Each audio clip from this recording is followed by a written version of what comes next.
Oh, hey everyone. What is the? Oh, that's the bag. Hey folks, it's Alexander the Real Mr. Robinson. Am I in the middle? Yeah, I am in the middle of the frame. Hey everyone, it's Alexander the Real Mr. Robinson. Welcome to the watch party. Whether you're watching this on YouTube or you're watching this on Twitch, I'm gonna shut you up, computer, so I don't get email notifications. Anyway, we are here. We are finally at the end of another trilogy. Maybe the best trilogy in film history. I mean, that's debatable, but I think it's one of the greatest. Return of the Jedi. I like this movie a lot. I mean, it's one of my favorite movies of all time, so I love it. Yeah, we'll just hop right into it as soon as possible. I want to welcome everyone who's in the chat right now or watching the stream. 7 people right now, with Gzilla100 being the only person who has made themselves known, saying on YouTube, well, I watched the first part of the extended cut of King Kong in 1976. We'll be watching part 2 tomorrow. Yeah, I heard there was an extended TV cut on that Shout Factory, Scream Factory. I guess it's Shout Factory, that division that's releasing it. Yeah, I want to get that, actually. I might not be the biggest fan of that movie, but I'd like to own it. Then I'm one Kong movie away. Because the only Kong movies I don't own are the two Dino De Laurentiis movies. James Bond 007 says, I saw you were watching Army of the Dead earlier today. Yeah, and funny enough, I I had a bag of Snyder's pretzels with me, these little sourdough nibblers, but the bag's not open. So I basically did an Instagram story posing with these, but never ate them while watching a Zack Snyder movie. Anyway, 2 people just left because I'm rambling. Let's just get into it right now. Actually, no, we gotta do some housekeeping. If you're watching this on YouTube, but if you subscribe to me on YouTube, but you do not follow me on Twitch, that is twitch.tv/RealMrRobinson. Right now, the only Twitch streams that I'm doing are these, the movie watch parties for the Star Wars trilogy, but come March, come next month, June, my schedule should be a little more clear-cut. That way I can get back to doing the weekend streams and playing video games with you guys. So just hang on. Only a few ways to go before we get to there, but yeah, I pretty much stream at least 3 to 4 times. Right now, I'm streaming only 2 times a week, but I usually stream about 3 to 4 times a week. And if you're following me on Twitch, but you do not subscribe to me on YouTube, that is youtube.com/TheRealMrRobinson. It's my main hub of entertainment. I want to give a shout out to Violet Waves. That is Waves with a Z at the end, not an S, who just followed me on Twitch. Welcome to the stream. Thank you for the follow. And like I said before, if you follow me on Twitch but you do not subscribe to me on YouTube, that is youtube.com/TheRealMrRobinson. That's my main hub of entertainment. Mostly movie reviews, other reviews like maybe TV show stuff. I just put a call out for a Q&A video that I want to do. There's a community post on my YouTube page. If you want to ask questions, and they don't even have to be movie related. They can be related to theme parks or simply just me. You can actually just go over there, and I should make that video sometime next month, or sometime in the summer, I'll say that. But I just watched The Aristocats last night. It was my first time rewatching it in a while. I should have that review up Wednesday. I watched Army of the Dead today, Zack Snyder's zombie movie. That review should be up Thursday, but I'll just tell you guys right now, I liked it, and I think it's his best movie since Legend of the Guardians, The Owls of Ga'Hoole. And that's about it. If you like what I'm doing on either YouTube or Twitch and you want to help support financially, that is patreon.com/TheRealMrRobinson. You can help support the channel for only $1 a month. But if you want access to exclusive content that no one else gets to see, then you can pledge up to $3 or more. But if you can't do either, that's totally fine. Subscribing to me on YouTube or following me on Twitch is good enough. I should give you guys a little warning. First of all, a warning to the YouTube crowd. You guys are probably going to be 30 seconds behind the Twitch crowd. When I was starting up, it took a while for Twitch to actually get up and running. Or no, it took a while for YouTube to get up and running. So you guys are probably going to be a little more behind on you're going to be more behind on the stream than the Twitch crowd is. But as long as like you could watch, as long as the movie is synced up on your end, then you should be good. And speaking of which, oh, the DVD case is over there. I'm watching the 2004 version of Return of the Jedi. You could watch the 2011 version if you want, or on Disney Plus. That should work. But the only reason I'm watching the DVD version is because I don't want to have to sit through Darth Vader saying "No, no" as he throws Palpatine over the reactor. Spoilers for those who have not seen Return of the Jedi, but I'm assuming you have seen this movie. Yeah, I think that's about it. Tomorrow I'll be doing The Force Awakens, and then I think this coming Wednesday, I get off work early enough to where I can do The Last Jedi, but I would literally have to, like, walk into the house and start streaming the second I get back home. So I'll keep you guys updated on if I'm doing The Last Jedi this week or saving it for next week with The Rise of Skywalker. And that should be it. I want to welcome everyone in the chat. You know, it's funny. I watched Army of the Dead today, and all of a sudden, your names in the YouTube chat all pop up pink, which is which is the main color of all the text in Army of the Dead, whether it's the credit, like just the credits, pretty much. And then James Bond 007 said, I mean, let's see who we got here. We got GZL100, we got Taquan Tate, Spider is Prime, Turner Jenkins. If you're watching this, but you're not, I didn't mention your name, make yourself known in the chat. Mila Viola just subscribed to me on YouTube 2 minutes ago. Thank you for the subscription on YouTube. I hope you enjoy what I have to offer. I hope if you're watching this live, then make yourself known in the chat. Anyway, James Bond 007 says, "Oh, so better than the Snyder cut." He's referring to Army of the Dead. Yeah, and part of that is because Army of the Dead isn't 4 hours long and pointlessly rated R. I'll say more in the review when I do it. But anyway, this is Return of the Jedi, or as Cassidy J. Williams on YouTube has pointed out, the movie was originally supposed to be titled Revenge of the Jedi, which I think is a well-known fact. And the main reason why it wasn't titled Revenge of the Jedi is because, naturally, Jedi do not seek revenge. And that makes perfect sense. Nick Sheets is in the chat on Twitch. Welcome, Nick.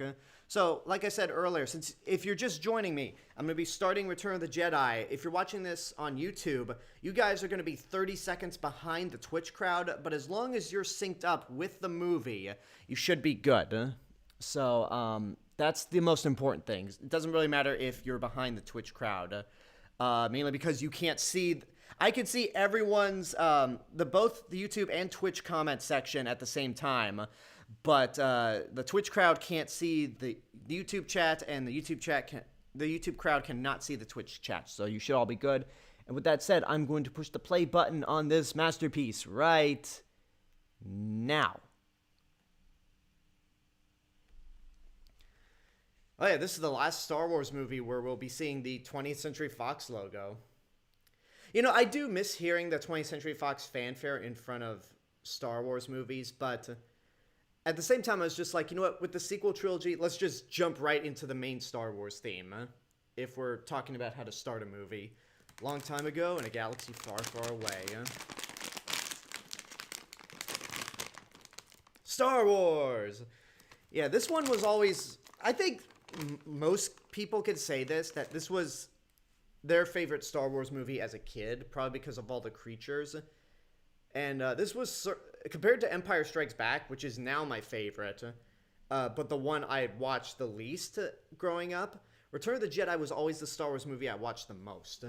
Even more than aside from the prequels, because I owned Attack of the Clones and Phantom Menace on DVD and VHS respectively.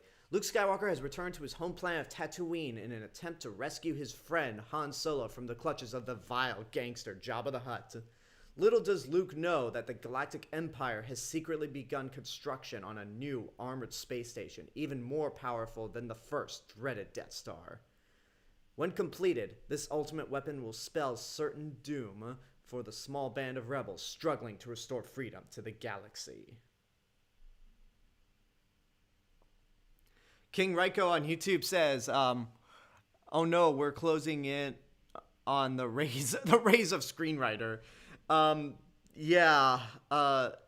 the sucky thing about this particular watch party. With Godzilla, King of the Monsters wasn't a great movie, but it wasn't like an insultingly bad movie. And Spider-Man Far From Home was a good ending to the MCU watch parties. When I do Harry Potter from June to July, Deathly Hallows will be a great ending. But to end on the Rise of Skywalker, oh man. Okay, no, I'm not going to mention that movie until we get to it. That's going to be my goal for Return of the Jedi, Force Awakens, and Last Jedi watch parties. Do not mention the Rise of Skywalker. King Raiko says, and so begins the reusing of the Death Star. Yeah, this one movie, I don't mind them reusing the Death Star, but for The Force Awakens, as much as I love that movie, it's like, come on, really?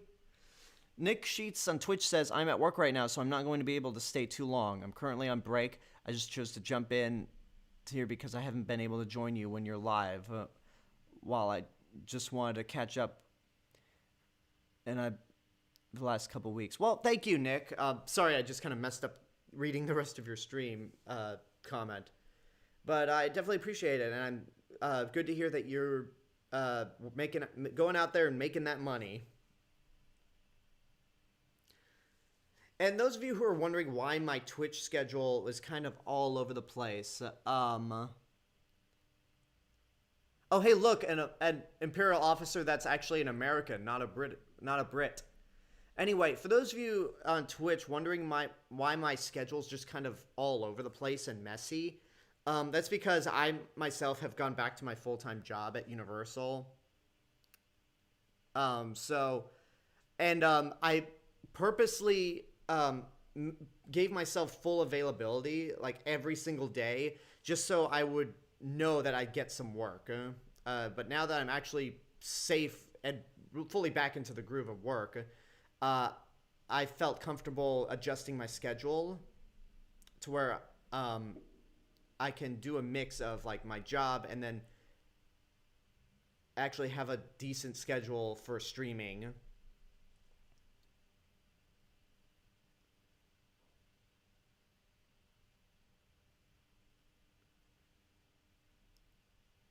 Vader is still the coolest villain ever.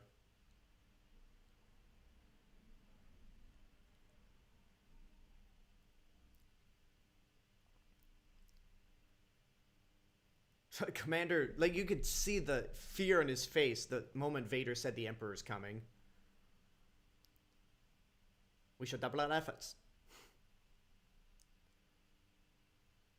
Swisher, 35 on Twitch says, how's it going? Are you watching the Blu-ray or Disney Plus?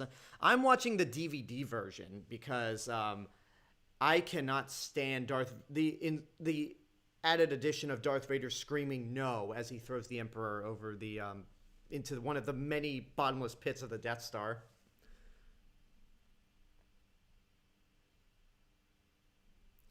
I think I know a reason why why Return of the Jedi was probably my favorite growing up.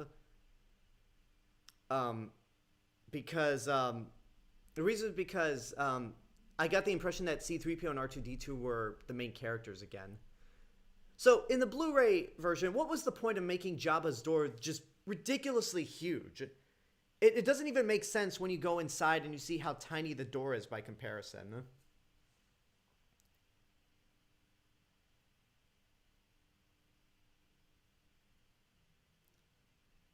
Well, of course nobody answered. Well, okay, somebody did answer, but that little tap right there for a door that big, it's like, come on.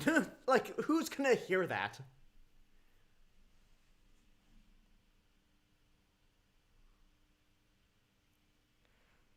Like Chris Duckman said in his review, it's really hard to say that as fast as he does, says James Bond 007 about we should double our efforts.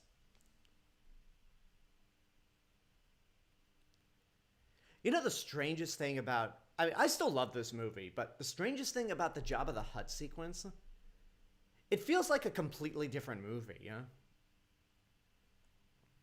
I remember this, like, the Jabba the Hutt sequence always confuses me. Not in the sense that I'm not really sure what, like, the overall plan is to break Han out.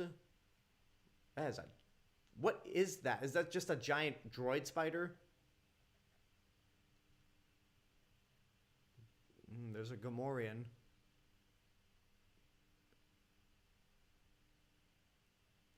But anyway, what confuses me about the Jabba the Hutt sequence is sometimes I watch this movie and this sequence moves by pretty quickly. Iwana Wonga. And then other times I watch it and it just... No, sometimes I watch this movie and this Jabba sequence moves so quickly. And then sometimes I watch the movie again and then it just drags like hell.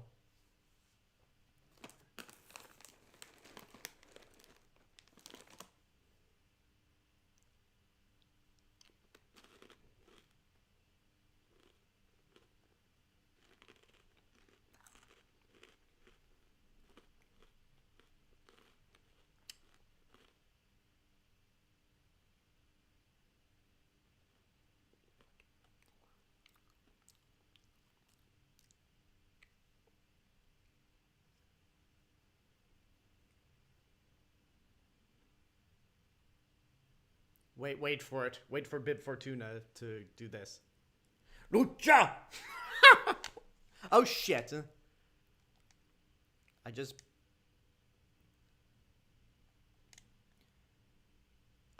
Okay. No, you guys don't need to panic. I fucked up on my end. Like, just, you focus on the counter up there.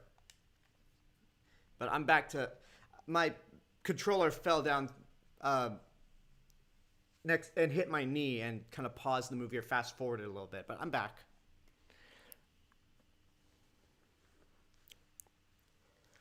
Oh.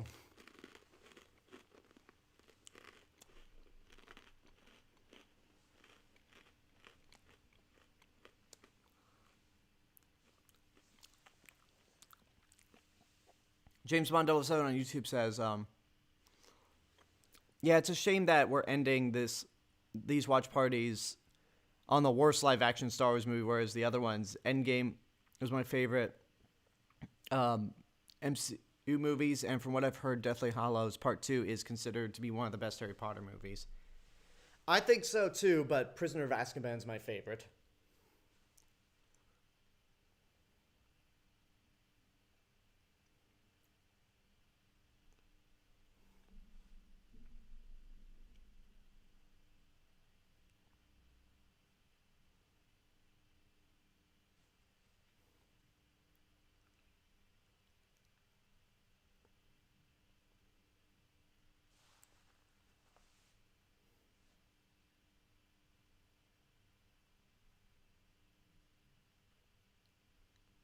There's Salacious Crumb laughing his ass off.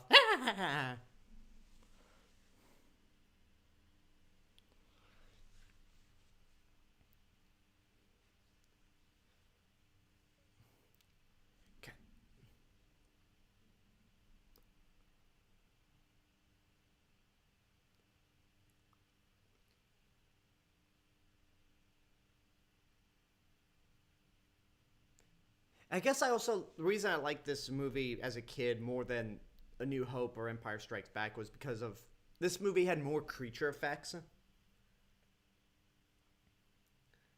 King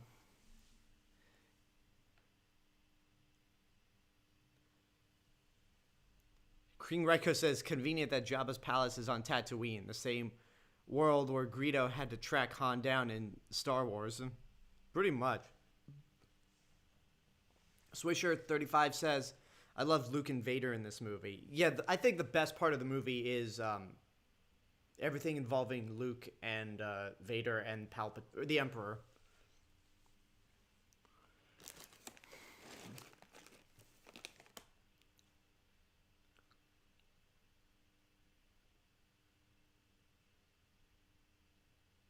That poor gonk droid.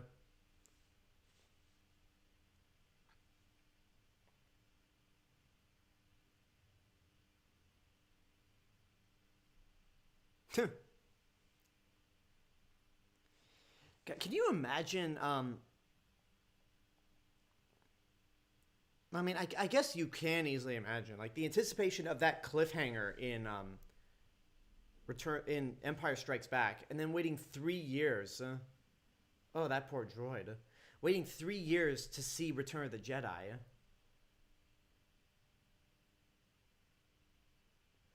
Like, could you imagine having to wait 3 years, in between the end of Infinity War just to see Endgame?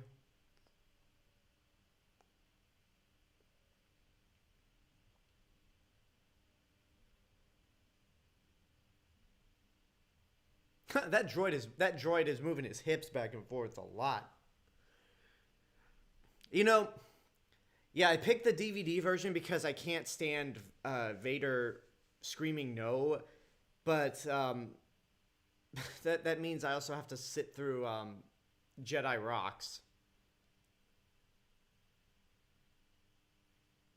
Hey, Max Rebo.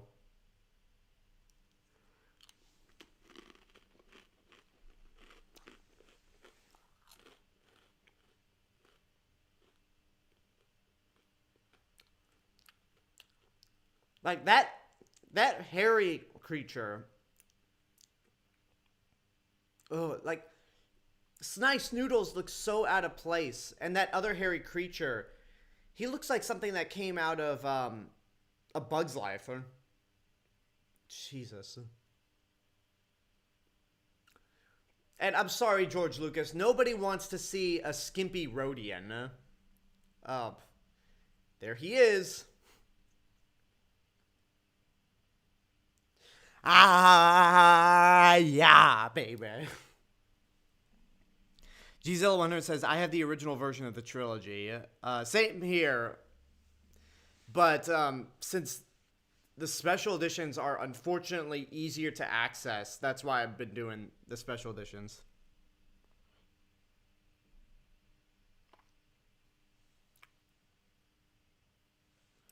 And that shot of the Twi'lek dancer falling into the Rancor pit, they literally shot this footage for the special editions, and they asked the actress who played her in 1983 to come back and play, just to do that in 1997, which I think is pretty cool.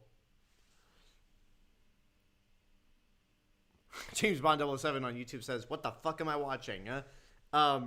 A terrible music video that stops the movie dead in its tracks. That's what you're watching.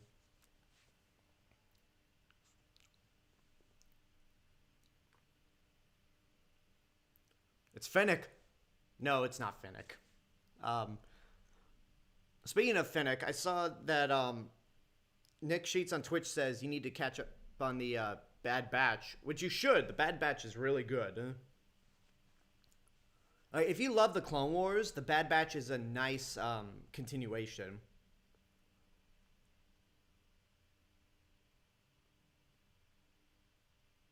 There's the new footage of Boba Fett right there, womanizing with Jabba's dancers. Why is it called Jedi Rocks? Asked King Raiko. I wish I knew. I think because it was a new song put into Return of the Jedi, thus it's like, hey, it's a song for Return of the Jedi, let's just call it Jedi Rocks.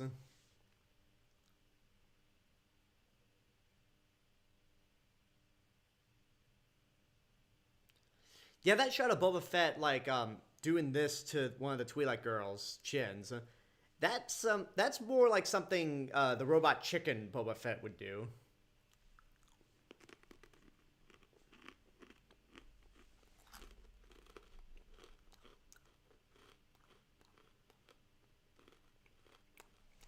Oh, that shot of Boba Fett when he draws his blaster. That shot's mirrored because the little antenna thing is on the wrong side of the helmet. Like, when he puts away his blaster, when he nods to Leia in disguise as the bounty hunter, spoilers, like, just look at where... See, it's on the wrong side of his helmet.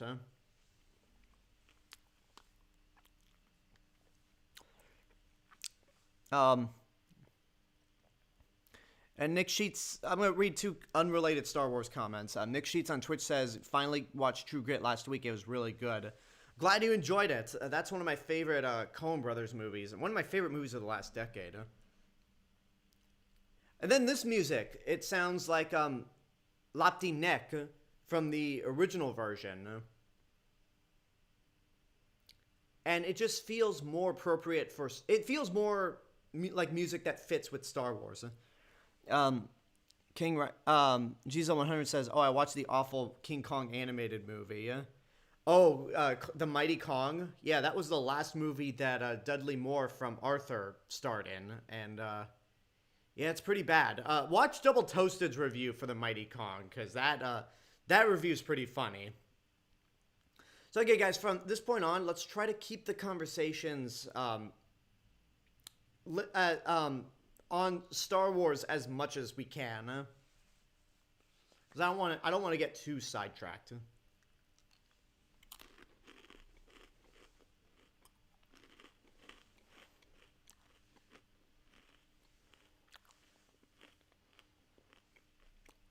Okay, I will bring up some other stuff.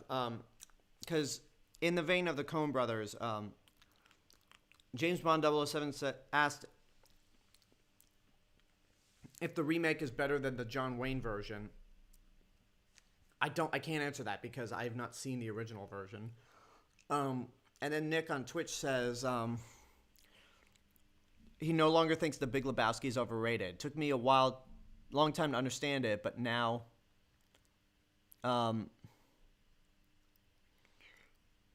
I do, and it makes sense. So I just want to say I'm so sorry for being so harsh on it when I saw it for the first time. Yeah, Big Lebowski really is one of those movies that takes a while. Spiders Prime on YouTube says Lando wore the same disguise from Solo. Not really. It was Beckett, Woody Harrelson's character, that wore that disguise. Which I don't think that needed to be in Solo. Because, what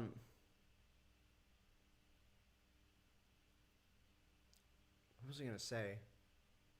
Oh, yeah, because we could have just assumed that was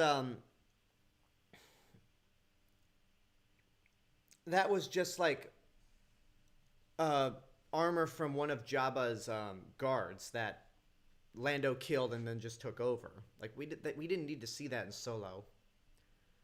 That's the biggest problem with Solo. As much as I like it, the second half really felt like a checklist of, okay, we need to include this, and this.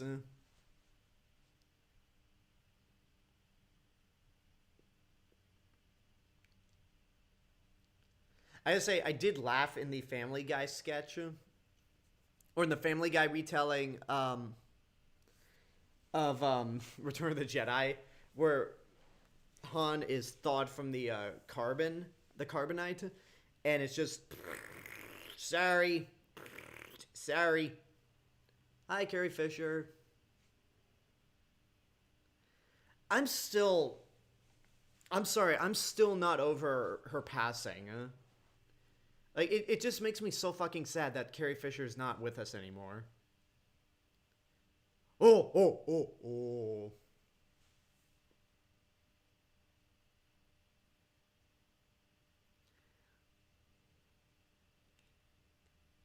So were all of Jabba's minions or goons just waiting behind the curtains?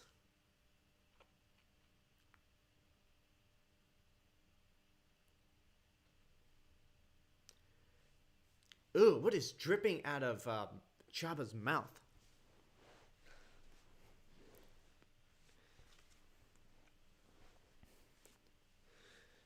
So what was... Hello Greedo made a really good video on the plan to bust Solo out. Like, was it just I don't know.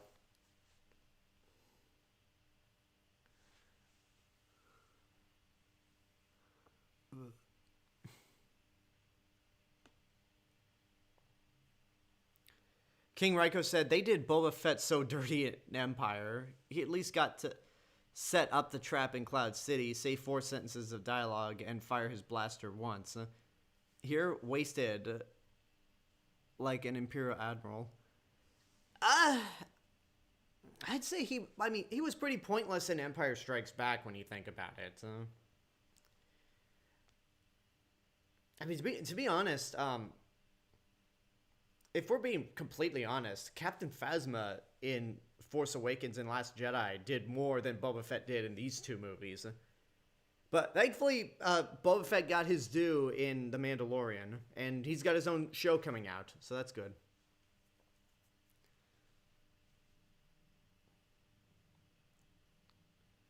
I want my Wookiee hug, goddammit. I want to go back to Galaxy's Edge, or even the Star Wars launch bay, and get my Wookiee hug. God damn, people, keep the cases going down and keep getting vaccinated so we can actually hug, or just like take pictures up close with fictional characters at theme parks.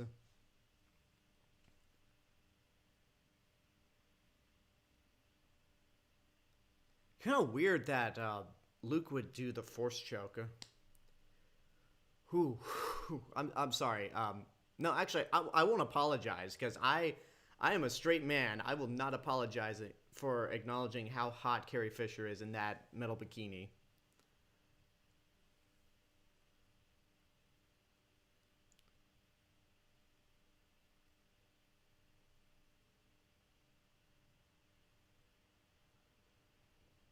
Even though, like, I love that Carrie Fisher's advice to Daisy Ridley for, like, the future of Star Wars is, don't let them put you in a skimpy outfit.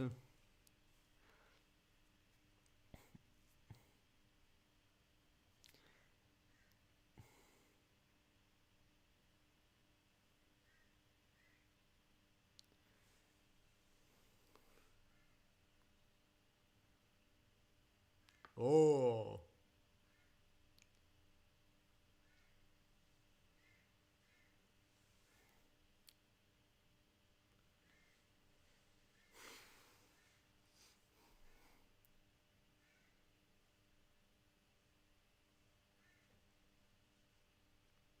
Okay, so it's Watto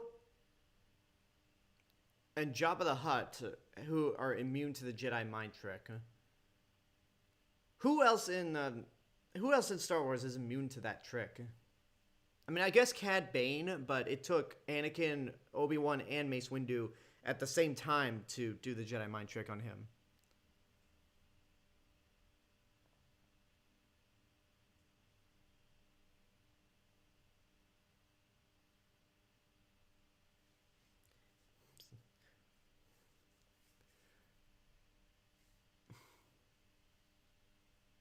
You did a Han Solo cosplay a few years back. Nice, Nick. Yeah, I have my in terms of costumes, I have my Halloween costume all planned out. And hopefully this is a year that we can actually do stuff with people on Halloween.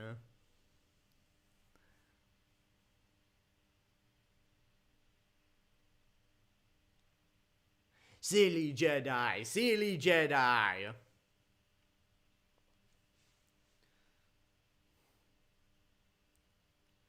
I love how the Rancor is just a puppet. Like, it didn't need to be an actor in a suit. It just needed to be a puppet, and it's just as convincing as ever.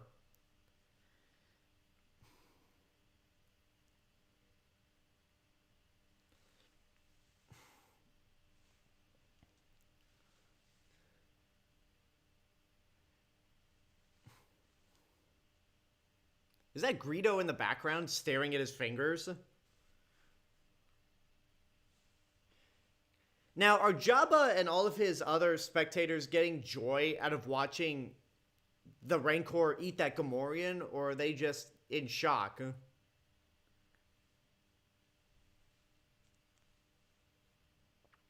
Spiderus Prime says, at least there's no more Slave Leia merch. Yeah, I guess, I mean, I'm sure people would sell posters and stuff, but in terms of Slave Leia toys, yeah, we don't need that. We don't need action figures of Slave Leia.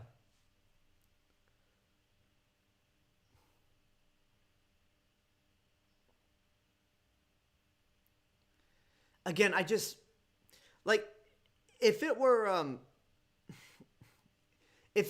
guy in a suit, this sequence would still be cool, but I just love how it's a puppet, but it's so articulate as a puppet.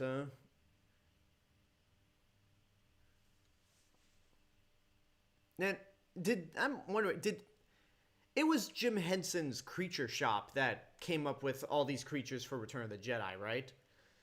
I mean, you had Frank Oz performing and voicing Yoda. I don't think it would have been too far-fetched to have Jim Henson have, or at least his Creature Shop, have some involvement with this movie. Oh, I know there's action figures of Slave Leia, but are there new ones ever since Disney took over? Because I know I had a Lego version of Slave Leia. Like, that's a weird Lego figure to make.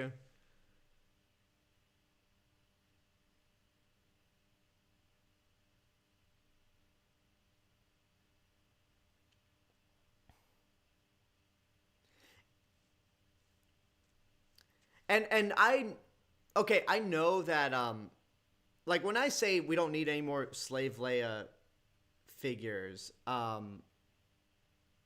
like I'm not saying that we should like ban them or at all. I'm just saying that with so many other like Star Wars products out there, and so, or at least so much Star Wars content with so many other great female characters, we don't need to rely on Slave Leia. Like there are tons of other versions of Leia that Disney could market, and I'm sure that. Oh, so it is a new figure. I didn't think they make from Hasbro's Black Series, says Nick. That's interesting. Okay, Spider-Man Prime says no, they did not. When I asked the question of when I asked the question if Jim Henson's Creature Shop had any involvement with this, with the creatures here. So weird that little creature's name is Salacious Crumb.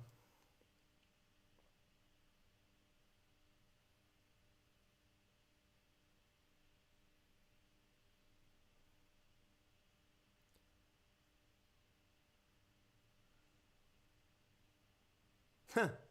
You know, it's so fun when C-3PO is giving Han and Luke the details of the Sarlacc pit. It's interesting to see Bib Fortuna and Boba Fett right next to each other, knowing that, spoilers, Boba Fett would kill Bib Fortuna in that throne room. Gizel100 says, love to stay, but I'm going to bed. All right, you have a good night, Gizel100. Hopefully we see you tomorrow with The Force Awakens. Have I played the Lego Star Wars games? Asked Tate. I have. I like the Lego Star Wars games. The only one I haven't played is Lego Star Wars 3: The Clone Wars. And that's because it came out at a time where I just didn't really watch the Clone Wars. Or I just had my priorities set on other things.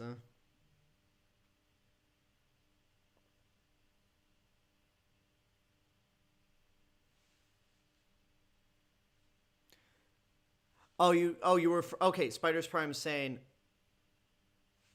Okay, Spider's Prime was saying. I refer to the new Slave Leia toys, not the Jim Henson Creature Shop. No, Nick Sheets was talking about the Slave Leia toys. I'm confused. Whatever. I'm just gonna continue acknowledging how hot Slave Leia is, but that. They don't need to market her as much in that costume. Swisher35 says, I know this is not Star Wars related, but are you going to see A Quiet Place 2 this week? I am planning to see the movie. When, I don't know, because it's Memorial Day weekend, so I'm going to be pretty busy. And plus, my mom's coming into town. So when I'm not working, I want to try to spend time with her. Some of these, I mean, The effects that don't hold up James Bond 007 are mostly the effects added to the special edition. All the effects that were in the original version, I still think hold up tremendously.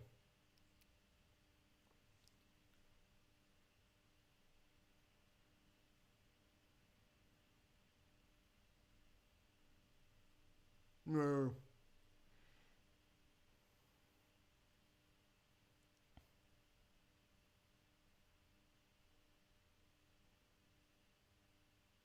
Oh, that shot back there where Jabba the Hutt was pulling in Slave Leia. I imagine that's something Donald Trump would do when he's around women who are decades younger than him.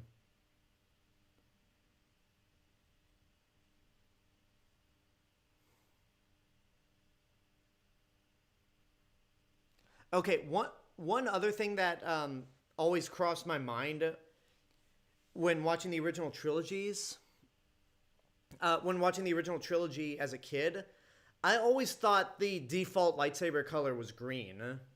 Like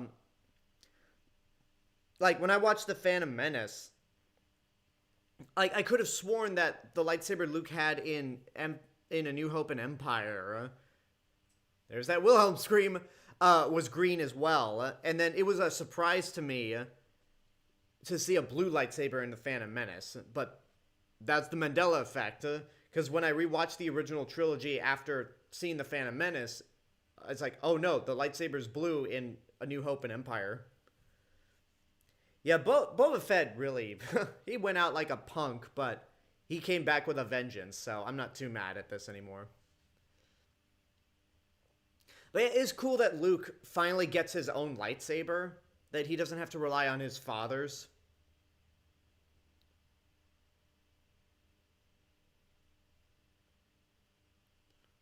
Boba Fett? Boba Fett? Where? Yeah, in the Disney Plus and Blu-ray version, for some reason there's this weird, awkward, like, close-up shot of Han Solo hitting Boba Fett's jetpack before it cuts back to the shot that we see in all the other versions prior.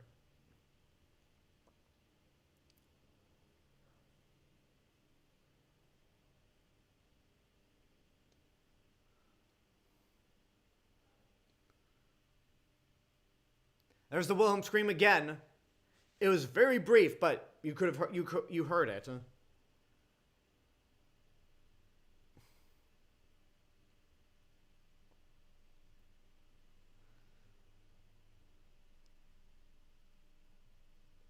that's satisfying. Yeah, you put Leia in that skimpy outfit, and she's the one to kill Jabba. That's so fitting.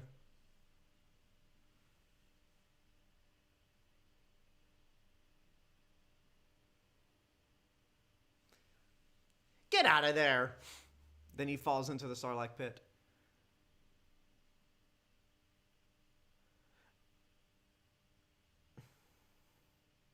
You know, that gunner could have shot Han, Chewie, Orlando, but instead he decided to keep shooting the not, I guess the scaff or whatever that miniature ship is called.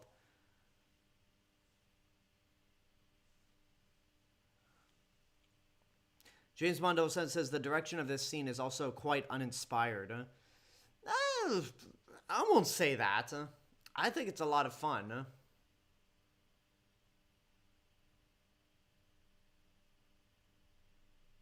I think it's a fun sequence. Definitely heroic, and mainly thanks to John Williams.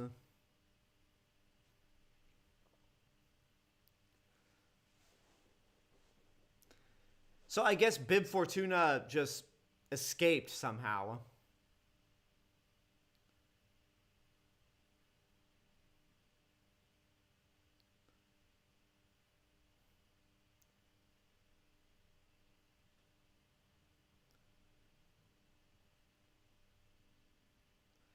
Whee! And R2 forgot that he had rocket boosters.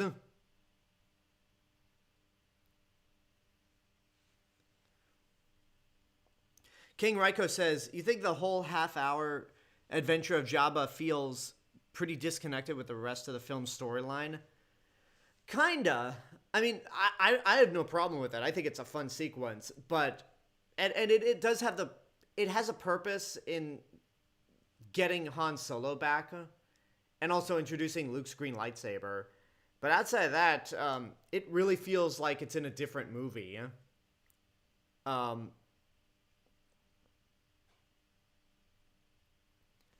Yeah, and the Han Solo doesn't really do much throughout the rest of this film.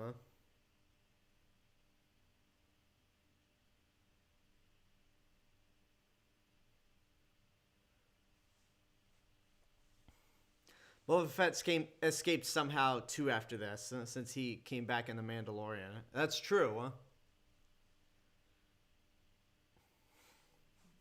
Again, it took Boba Fett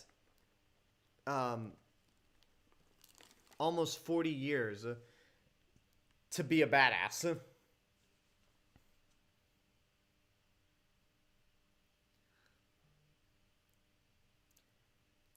And now we're back to our main plot. Yeah, that this time watching the Jabba sequence, that moved by pretty quickly. Yeah, now again, back to our main plot where the Emperor has arrived on the Death Star.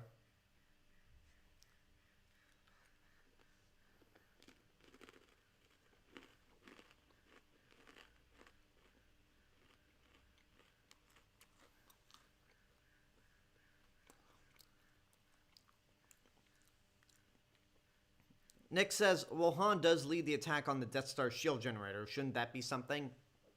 It is.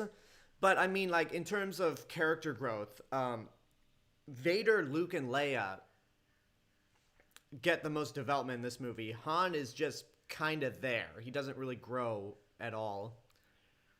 The only thing that he gets out of this is realizing that, oh, Leia and Luke are sisters. That means I get to be with Leia. Awesome. God, Ian McDiarmid as Palpatine. He's such a fantastic villain.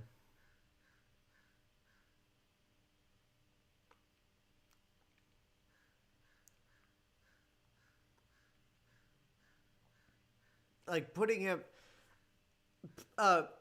inserting him into Empire Strikes Back was a fantastic decision. Outside of keeping continuity with the rest of the films, he's just so deliciously over the top and evil.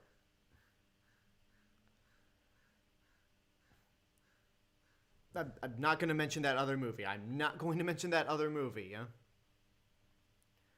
I'm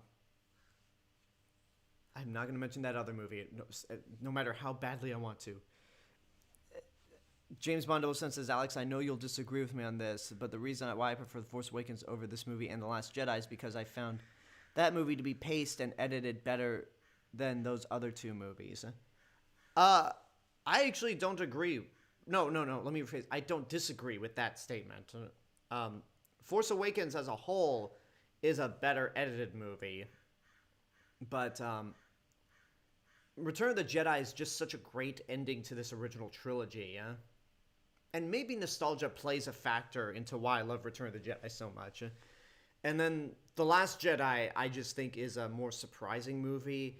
It's a deeper movie, and it doesn't rely on remaking The Empire Strikes Back the way The Force Awakens kind of remakes A New Hope. I mean, I think the two movies are different enough to where The Force Awakens is not a straight remake of A New Hope, but it definitely borrows elements from that first movie.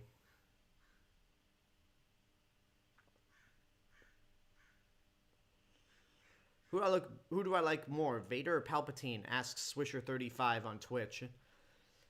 I like Vader better. Because Palpatine, as fun as he is kind of a one-note villain.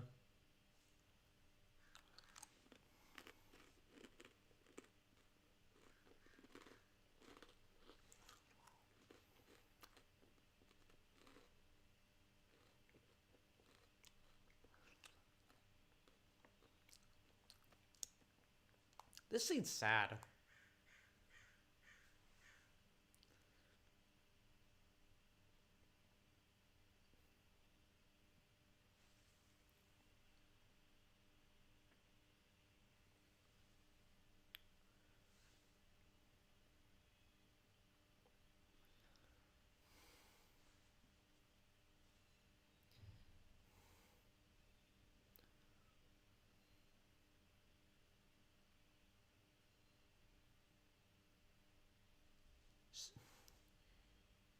Something you say?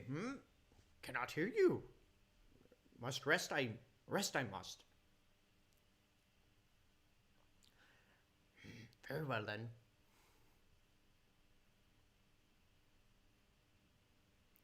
And I bet, like, people were dying to know, like, 3 years later. Like, I bet some people, when Empire Strikes Back first came out, people were much like Luke, where they didn't believe that Vader was Luke's father.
Um, Nick Sheet says, I think it was because he thought there's not much left to do with Han after that. Then he gets his wish in The Force Awakens. And yeah, it took Harrison Ford 35 years to kill Han Solo. But I'm glad. I mean, I'm not going to say glad that Han died, but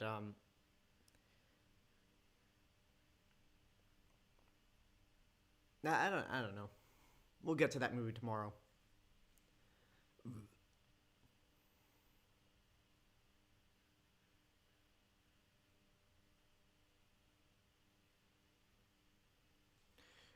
All right, Nick, you take care and keep making that money.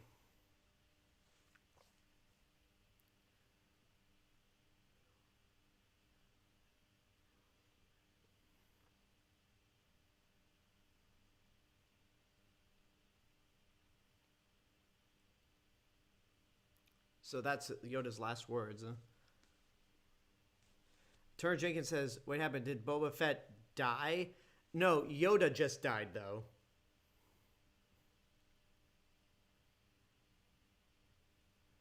Jeremy Johns was right. Yoda does kind of look like Mr. Miyagi, says James Bond 007.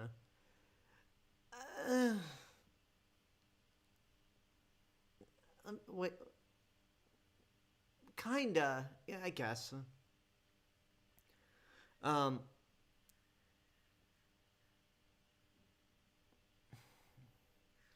yeah, for as safe as this movie can be, there are some real hard-hitting emotional scenes, like Yoda's death, um, and just the finale really gets an emotion out of me.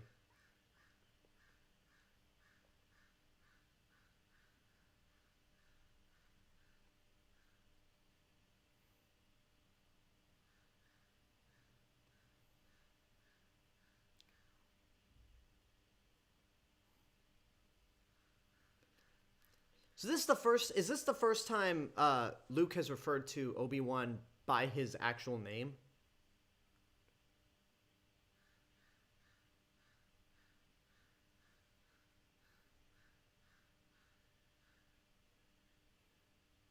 James Bond 007 says, "Well, Alex, at least we can agree that the five best Star Wars movies are 4, 5, 6, 7, and 8." Yeah,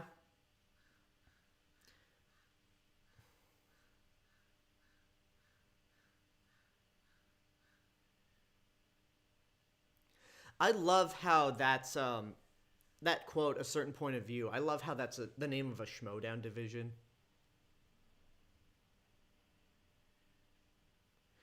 No, it's either no, not a division. I think it's the name of an after show. Let me check. So I don't want to get that info wrong.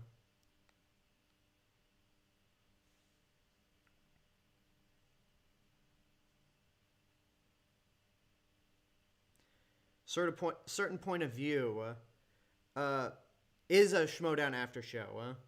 co-hosted by Molly Damon, who is the wife of Alex Damon from Star Wars Explained.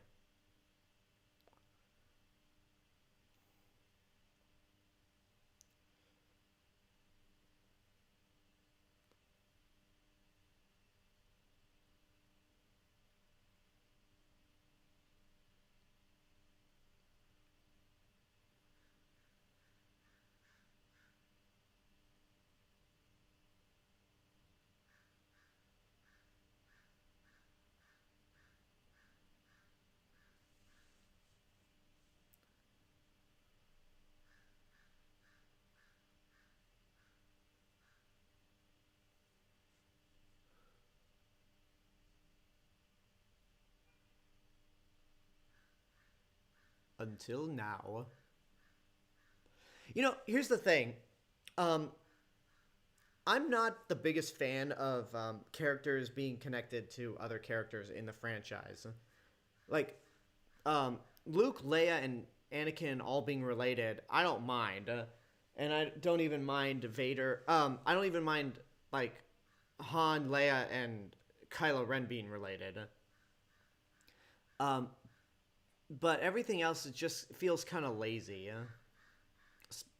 Um, which is why it would have been interesting to see, like, Luke's actual sister, not Leia, as Gary Kurtz originally said. But at the same time, to have that character just pop up in this movie is kind of awkward. And it's like, well, we already introduced Leia, so... And there was that moment in Empire Strikes Back where Leia, through the Force, knew where Luke was, so let's just make Leia Luke's sister. So I get the reasoning to do that. There's Mom Mothma.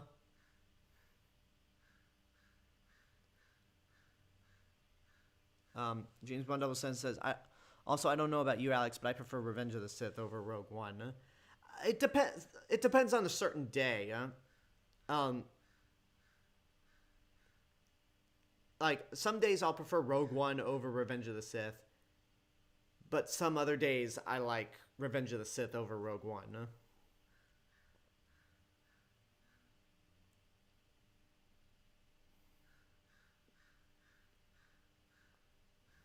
Hey, there he is.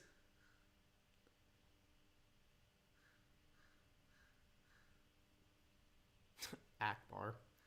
Yeah, there are definitely a lot of new alien designs. James Bond 07 says, Luke's about to gargle some Jedi mouthwash in his X-Wing right now. That's true. Or he patiently waited for Obi-Wan to disappear again, and then in a Dagobah swamp just go... I mean, that's no disrespect to Carrie Fisher again, but it's just more the whole, like, brother-sister kissing each other thing. Oh, there's Nine Nub.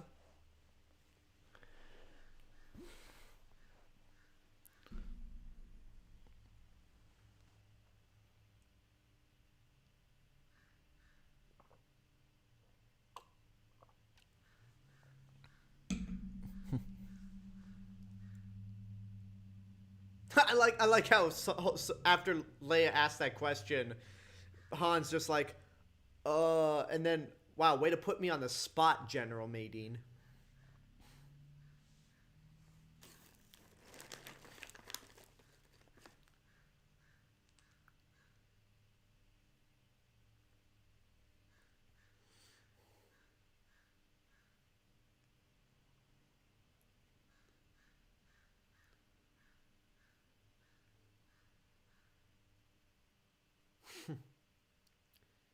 There's that Home One hangar. I've spent so many times in that hangar in Rogue Squadron 2 and 3.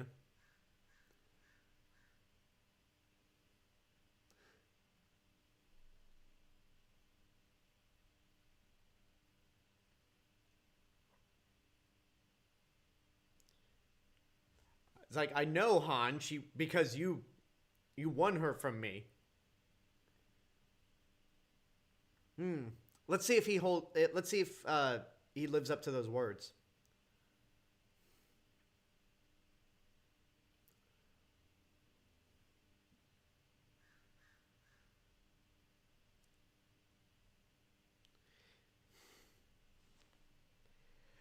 Okay, I don't know, which gift do you guys prefer? Like, which of those salutes do you prefer in gift form? Han's or Lando's? Because I see both of them used constantly.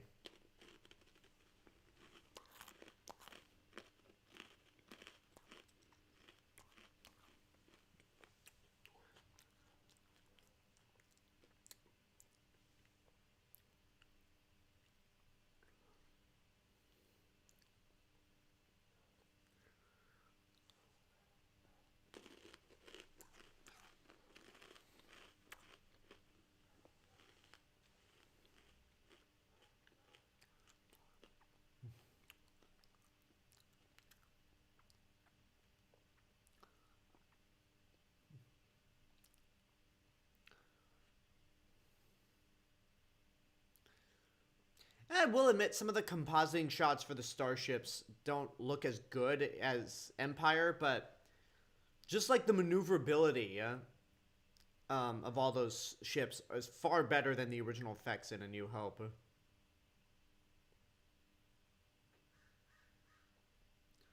There's the Emperor's Watchtower.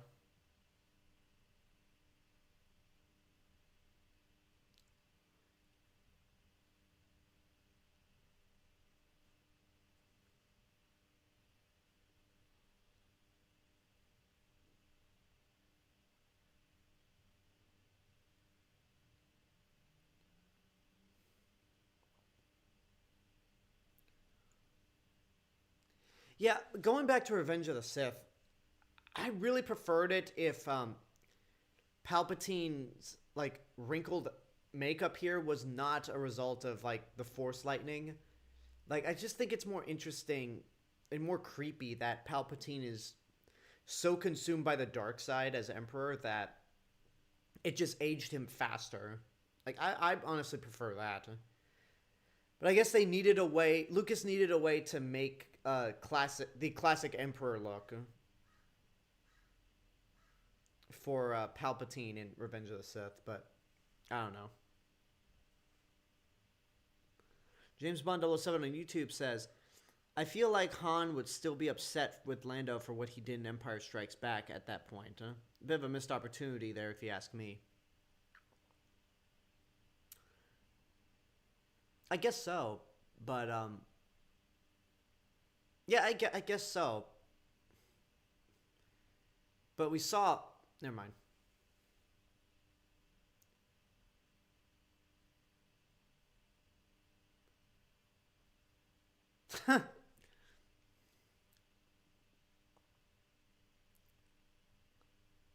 Oh yeah, Palpatine. That's one thing added for Palpatine in this movie compared to Revenge of the Sith, that he has a cane.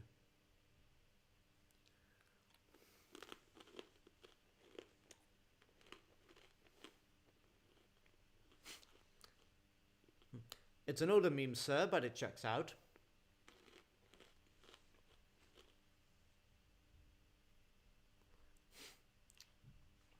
Get fucked up, Luke.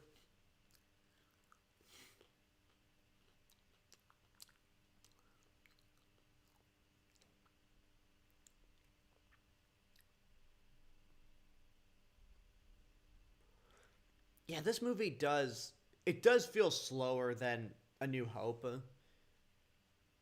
but I'd say it moves on par with Empire Strikes Back, even though it is a longer movie.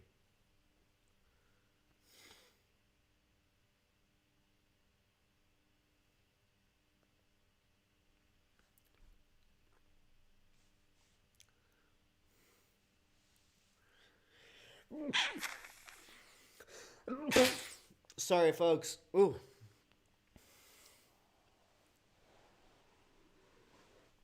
Ooh. Do, do, do, do, do. I know he told me to go to the command ship, but I have to let the Emperor know.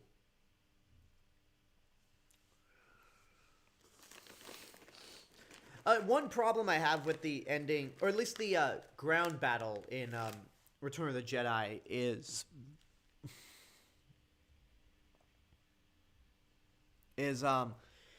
we don't see enough. It's more focused on the Ewoks fighting, and not enough focus is on the rebel soldiers helping out. So, like, we don't really get an alliance between the Ewoks and the rebels.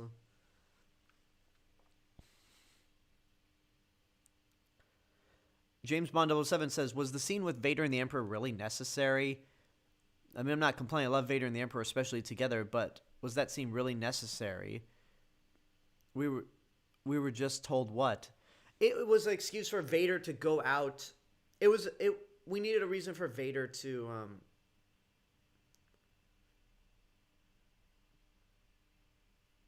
I don't know.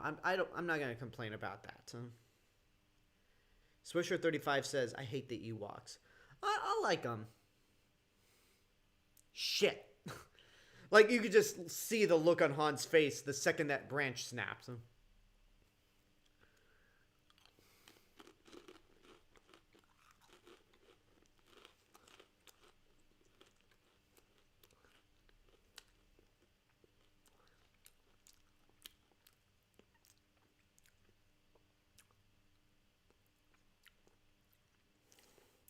Hurry, we gotta go before they start punching Baby Yodas.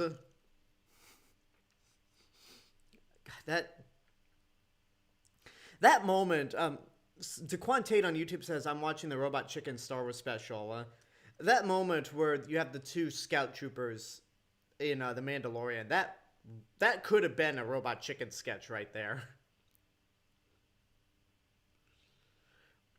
Again, Ben Burt, you genius.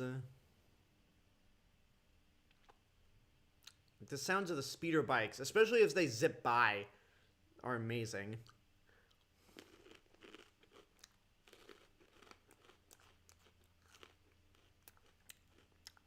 All right, Swisher35 on Twitch. Let me ask you this. That was an obvious crash dummy.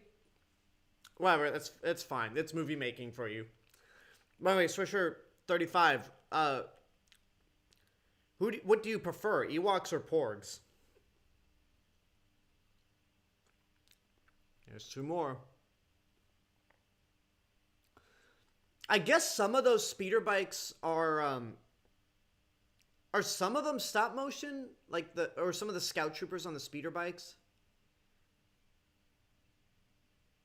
I love how the scout troopers just disappear the second they crash into a tree.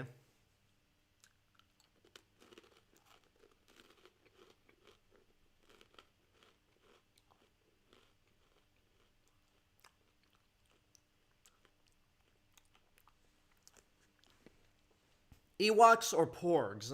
The space puffins from The Last Jedi.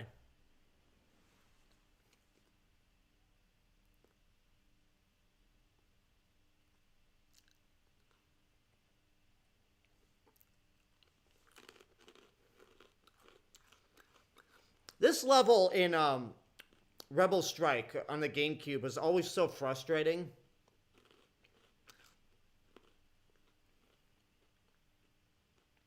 Boom! Yeah, this level in most Star Wars video games is always so frustrating to play because on the speeder bikes you're going so fast, so quickly that it's like, oh shit, I'm about to run into a tree, and it's like too late to notice.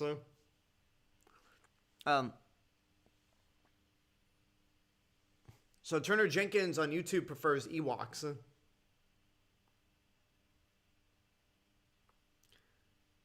Swisher35 prefers Porgs. Okay.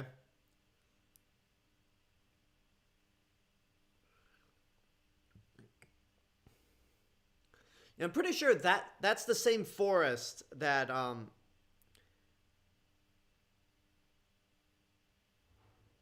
that forest, I'm pretty sure that's the same one that they shot the Lost World Jurassic Park at. Because I've actually visited that place before. It's just north of San Francisco. Oh, that's why you like pork, Swisher, because they look delicious.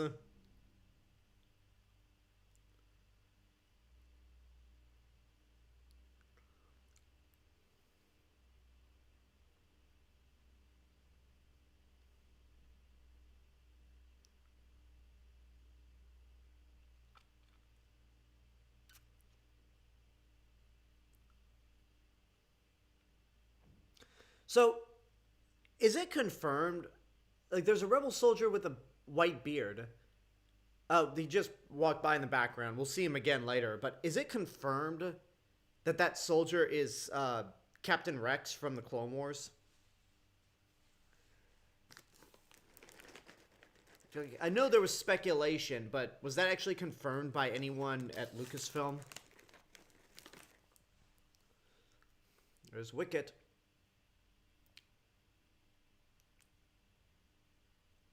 You know, it's so funny that that I'm doing Harry Potter soon after I get done with Star Wars because there's a lot that bleeds. There's a lot stuff from Star Wars that bleeds over to Harry Potter. John Williams for one, Warwick Davis for another, Donald Gleason in as General Hux.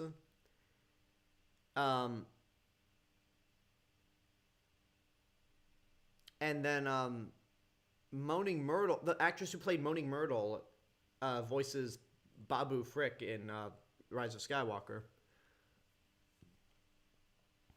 Turn Jenkins says, I understand that the porgs do look very tasty.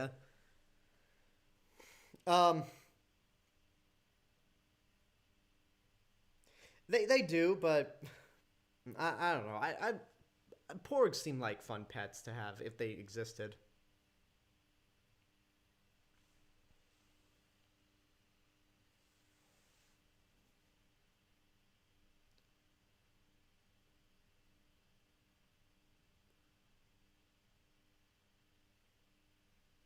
Okay, wow. For a second, I was expecting the Ewok to blink, but I forgot. I'm watching the DVD version, not the Blu-ray version. Which that's a change I don't mind. The Ewok blinking. It's so many people made a big deal about that. About it. It's like, why?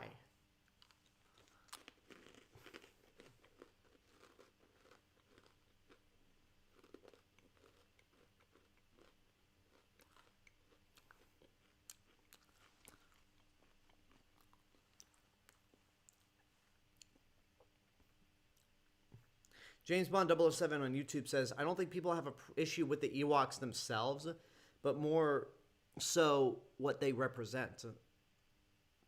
What, the little people are rising up against an oppressed empire? Is that what people have a problem with? Swisher35 says, what do you prefer, Harry Potter or Star Wars?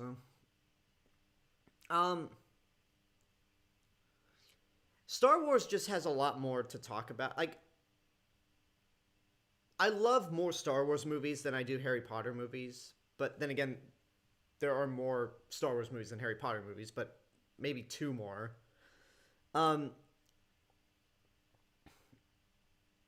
Like, I really don't care for the Fantastic Beasts movies. And also, the creator of Star Wars isn't a horrible transphobic person. The way J.K. Rowling is.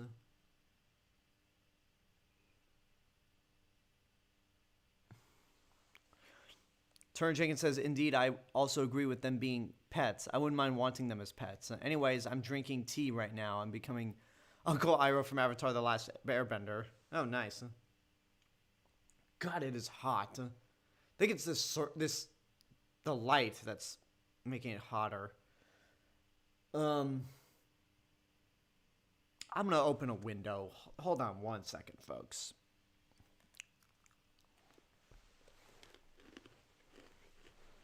I'll be right back.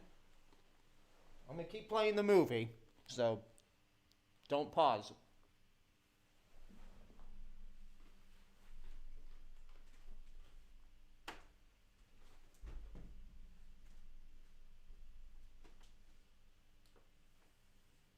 Yes, I knew.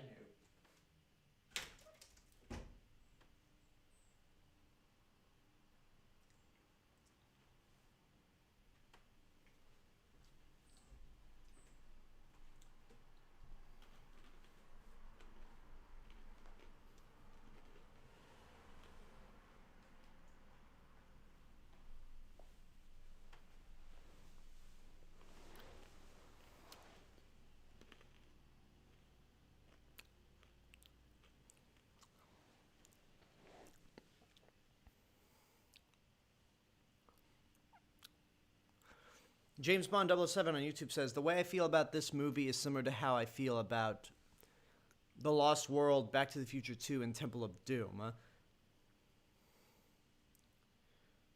How do you mean by that? No, George Lucas putting things in his movies not because they serve the narrative, but because they'll sell a lot of toys. Isn't that thanks to Star Wars, that's pretty much every big budget movie, big budget blockbuster. I mean, what, like, you could make the same argument that the nightmare sequences in Batman vs. Superman only exist to sell toys of Batman in a trench coat.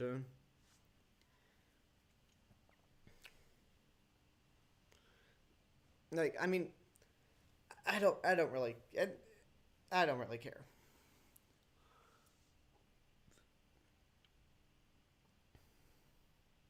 Okay, Chewie was running towards that thing like he had to take a piss.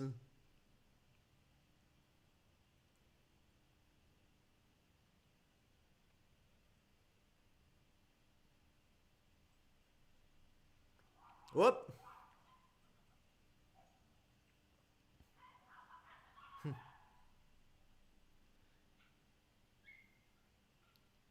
It's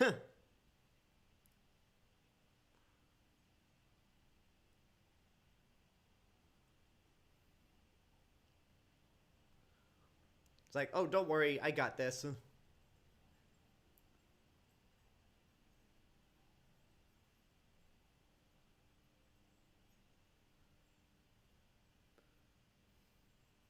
Oh, you see frozen Ewoks there. Oh, now they move.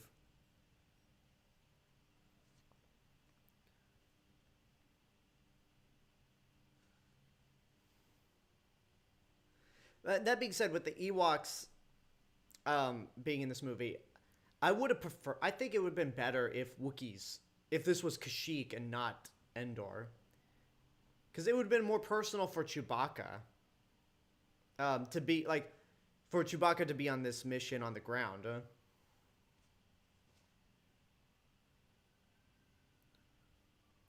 And I know... And probably know George Lucas was not thinking this far ahead... with the prequels by 1983, but having this originally be set on Kashyyyk, it would have brought things full circle in Revenge of the Sith when, after Order 66 happens, the Empire just pretty much takes over Kashyyyk.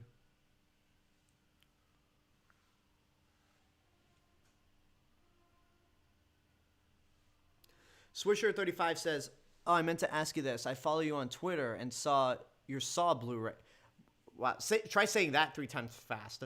Saw your Saw Blu-ray. Saw your Saw Blu-ray. Saw your Saw Blu-ray. Set was broken. Did you get a new one? I did.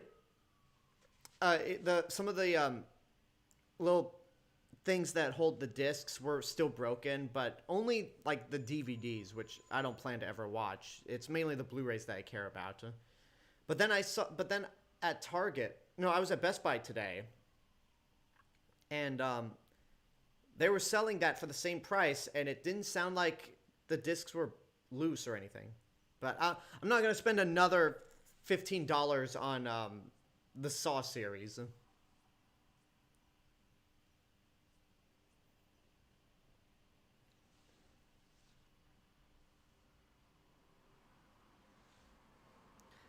James Bond 007 says, this movie, The Lost World, Back to the Future Part 2, and Temple of Doom are all great in spite their flaws. I love all of them, even if they aren't as amazing or flawless as their predecessors, or successors in some cases.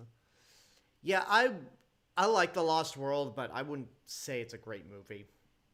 It's got some script. It's got some major script issues. Back to the Future 2, I definitely agree. And then for Temple of Doom... Temple of Doom has so many great things about it, but also has some really terrible things. Swisher35 says, have you watched all of them? He's referring to the Saw series. I have only seen Saw... I told the story in my review for Spiral. I only saw the movie... I only saw Saw 4 in theaters. And it was with a girl in high school that I had a crush on.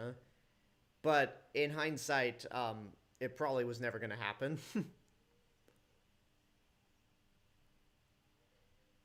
Yeah, people think of like talk about how cuddly the Ewoks are.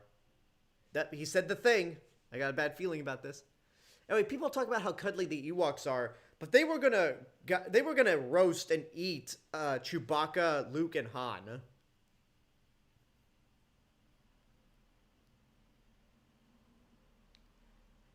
It's so weird that 3PO sometimes has trouble speaking other languages in the past movies.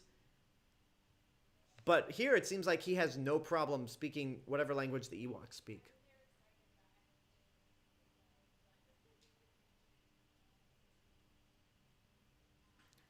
There's Leia.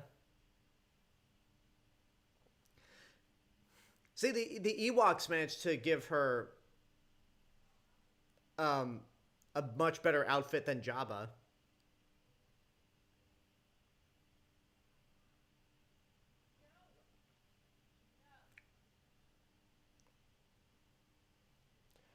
Sorry, I saw a pug outside.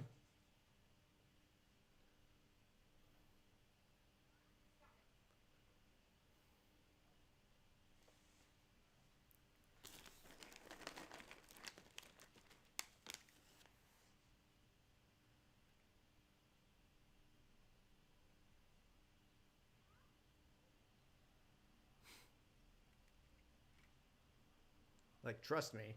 Do you trust me?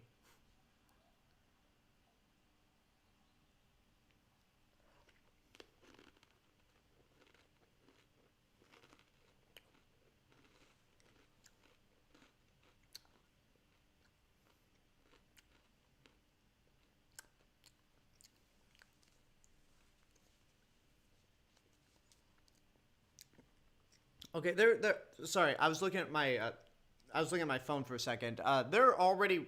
I know I wanted to try to keep the conversations stuck to Star Wars as much as possible, but there have been reactions coming out for F9, aka Fast and Furious 9. Which, by the way, if you haven't seen it, I put up a review for Too Fast, Too Furious earlier today. But anyway, the reactions I've seen is that, like, even a lot of people who like the previous films say it's pretty bad. Um, but who knows? I mean, on Rotten Tomatoes, it has a 33%, but that's only because it has 6 reviews.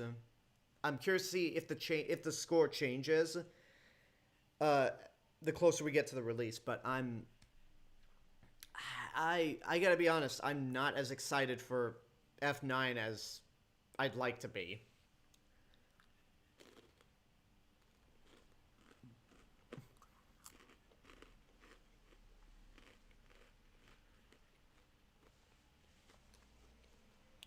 Huh.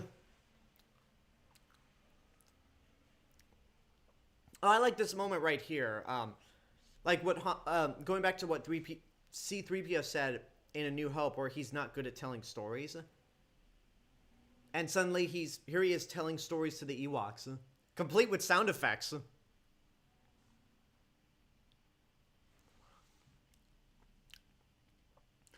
Swisher35 says I stopped watching after Furious 7. If Furious 7 is where the series should have ended, but I think Hobbs and Shaw is a fun movie, mainly because it's a spin-off. Jiminy doo doo.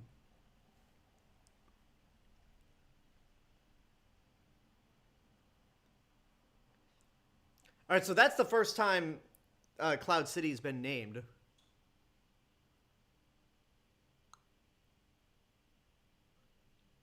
You know, I bet the Ewoks have no idea what half of the words he's saying are.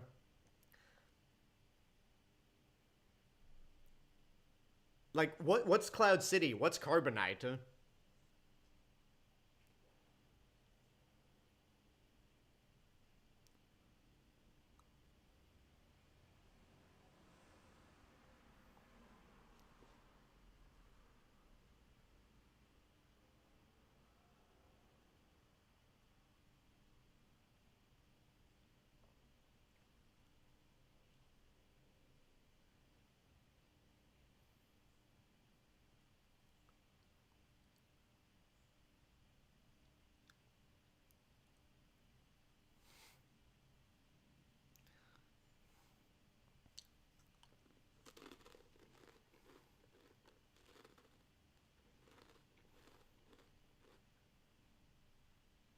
Huh.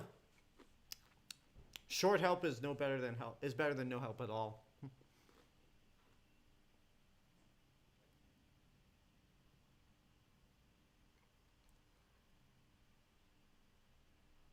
Huh.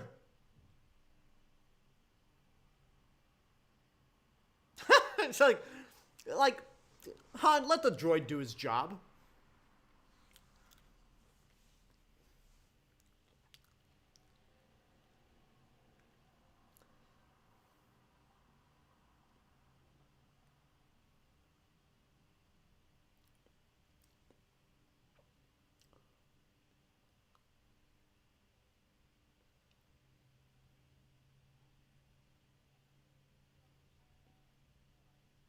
Mm-hmm.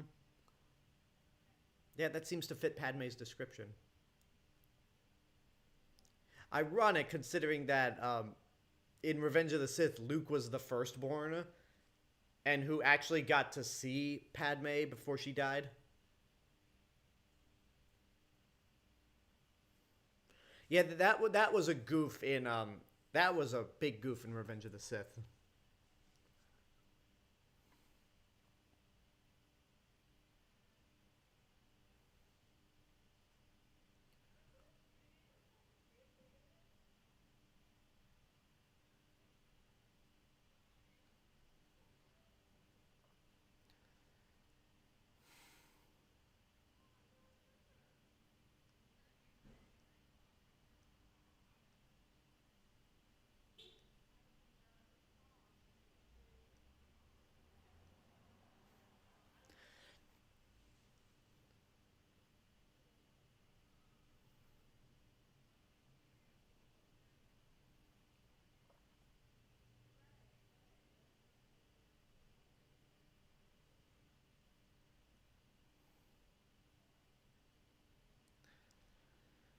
Sorry, guys. I'm just so into the scene, and I know that the probably the most underrated Star Wars piece of Star Wars music is gonna pop up any moment.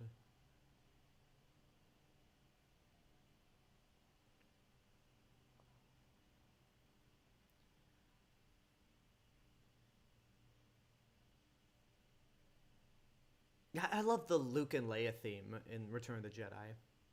Like, again, it's a theme that doesn't appear that often, and I love how it reappears in The Last Jedi. James Bond 07 on YouTube says, "Yeah, she died when she died when you were very young, when you were an infant. How the hell do you remember your mother, Leia? How the hell do you remember your mother, Leia? How? Uh, the Force, I guess."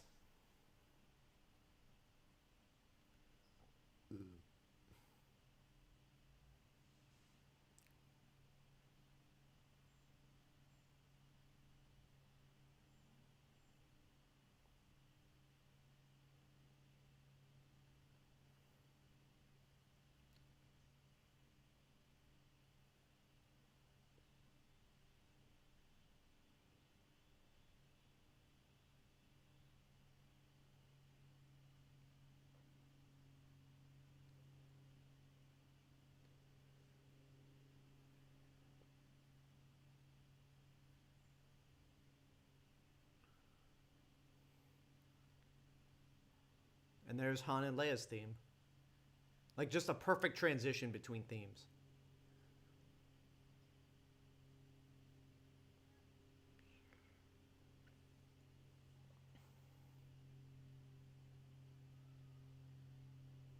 It's like, Han, let the woman, like, just be at peace.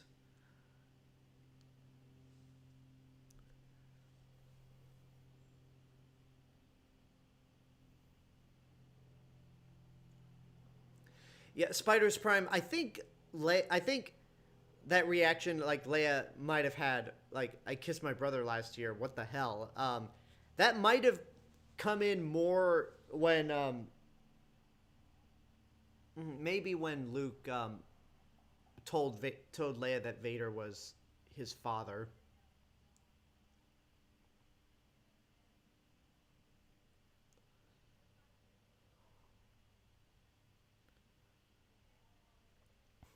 James Bond 007 says, the Force. Yeah, that's what Chris Stuckman said. A lot of people used to defend it, including himself. I mean, that's probably the only defense you can come up with. But again, it's still a continuity error.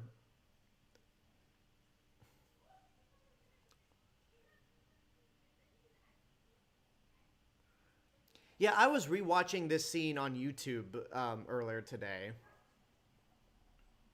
Because again, I always love the Luke and Vader scenes in this movie. That stormtrooper in the background has his legs spread out.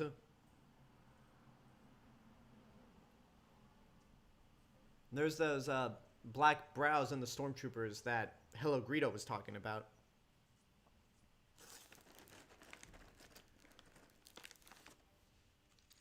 Turner Jenkins on YouTube says, well, this has been nice, but sadly I have to go.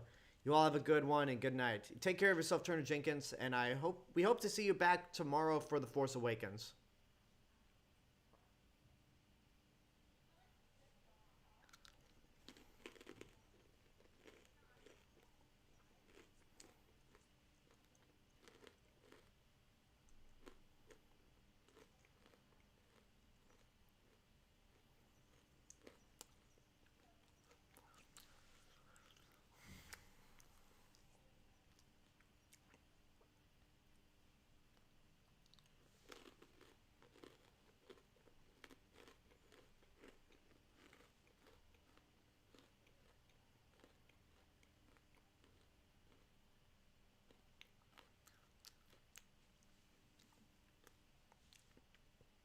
It is interesting the voice effects that they use to enhance James Earl Jones's voice in these movies are different. Like,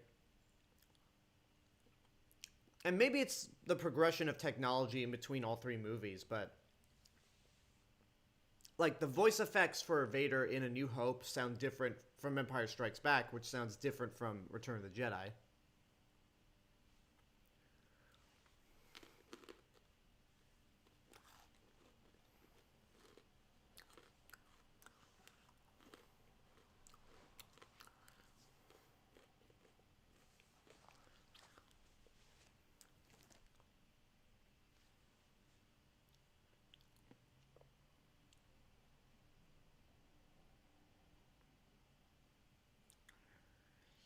Yeah, those words would sting any father. That really is the equivalent of "you're dead to me."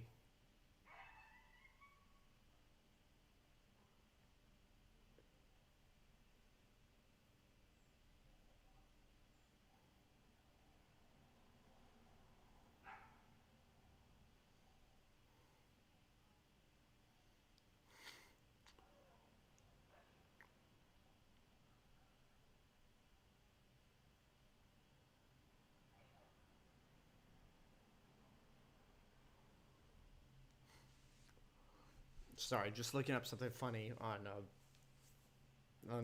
the internet.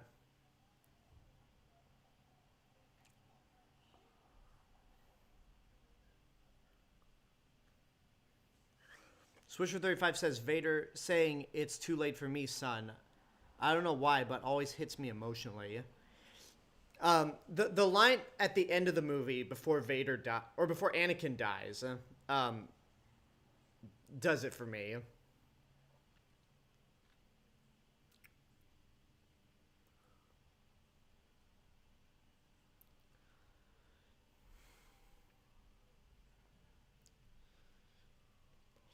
This part of the movie always got me so hyped. It's like, all right, this big final battle's approaching.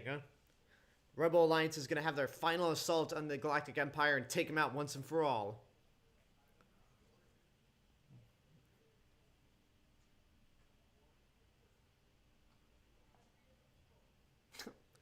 I love how Nine Numb is a puppet, like in those shots.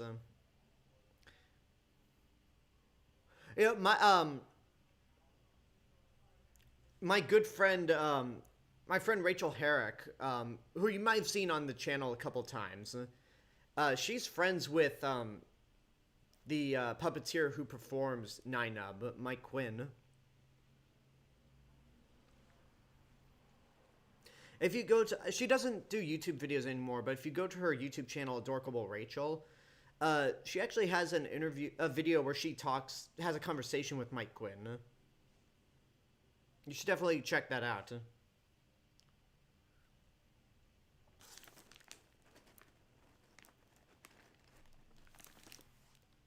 Nagu, aku tak tak.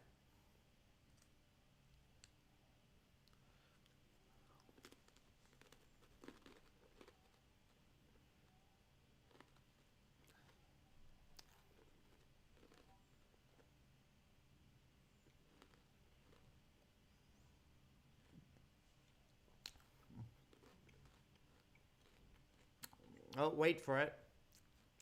Maybe all hope isn't lost. Huh.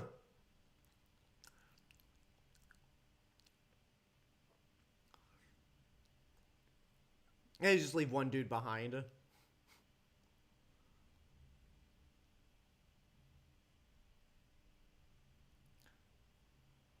Han seems so threatening. Why does every time Han talks to C-3PO, it looks like he's just about to dismantle him?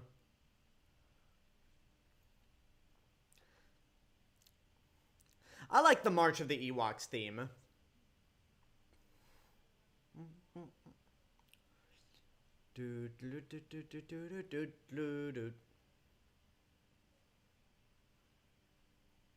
Or the Parade of the Ewoks, whatever that theme is officially called. Han doing that classic move.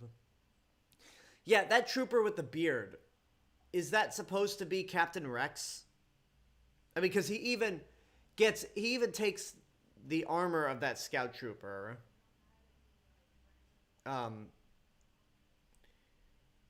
Which, yeah, maybe it was a bad idea to let the clone trooper take that armor because, the Empire is going to recognize that voice.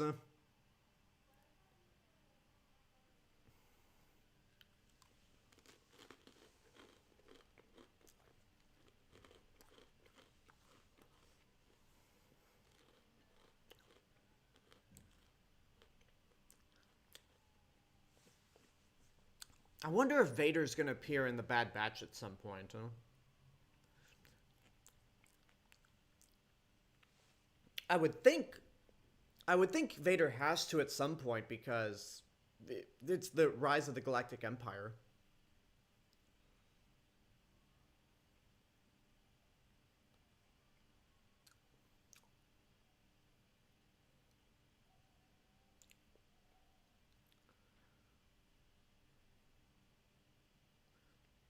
Okay, want to get some coffee? Yeah, sure, let's do that. I don't know why I did that. Ooh, that makeup. And the Emperor's theme is so creepy.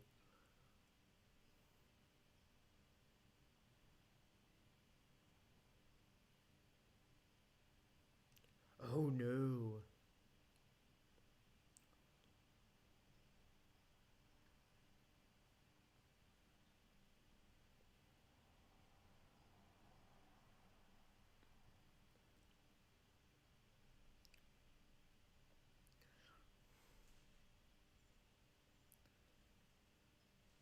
Then what's a Sith's weapon?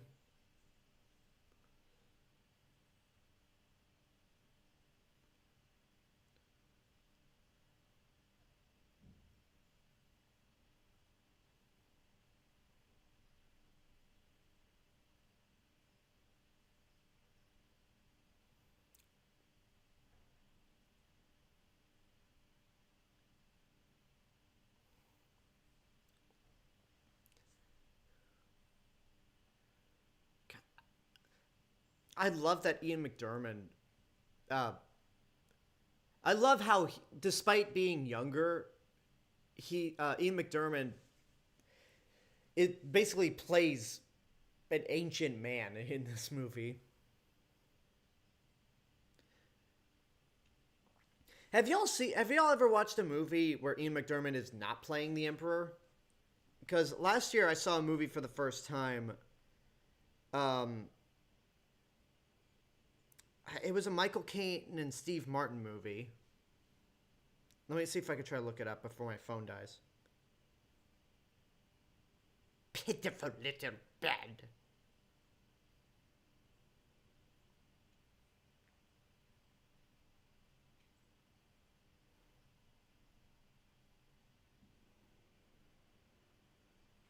Dirty Rotten Scoundrels. That's the movie. That line right there. When I hear the fandom menace talks about Kathleen Kennedy being fired, I'm like, I'm afraid that Kathleen Kennedy will be quite in charge of Star Wars for the foreseeable future. Whatever. I love using the Emperor's quotes. Sometimes I love using the Emperor's quotes, or seeing the Emperor's quotes being used for trolling people. Bye, Ben Burt. I think that's the first time the term Rebel Scub has been used in the movies. And yeah, that Imperial officer that Han threw a box at was Ben Burt, the sound designer for these movies. Alright, here we go. Probably my favorite space battle ever. Hi, Wedge. That crazy green leader. Notice how the B-Wings just disappear once the actual Battle of Endor happens?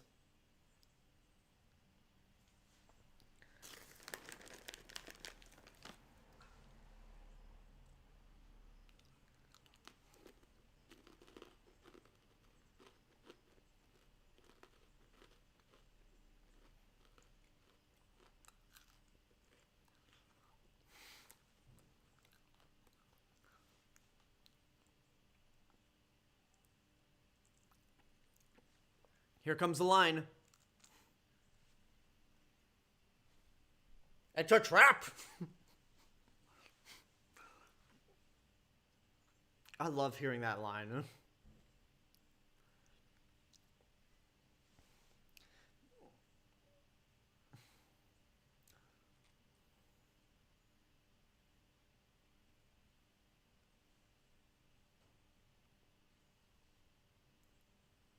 Boy. Spiders Prime said he said the line. Yeah. Oh, Lee Long just subscribed to me on YouTube. I don't know if you're watching this live, but thank you for the subscription, Lee Long. If you are watching this live, make yourself known in the chat. I guess the chat's in this general direction.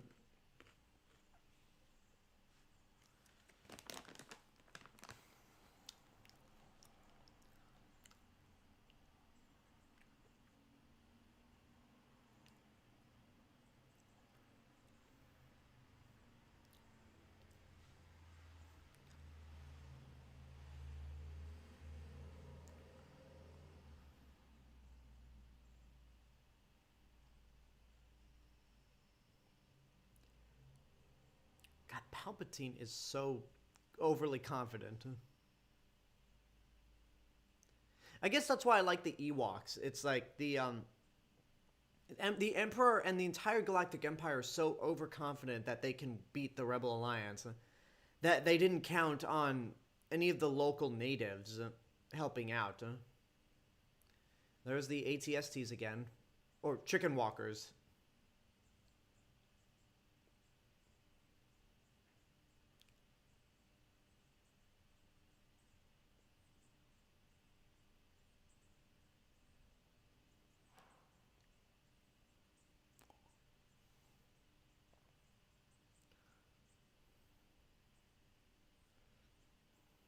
Well, I'm going to hide behind this tree now.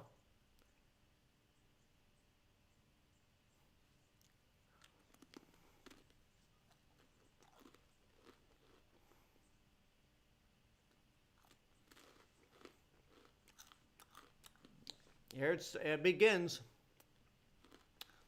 Ewoks beating the crap out of stormtroopers.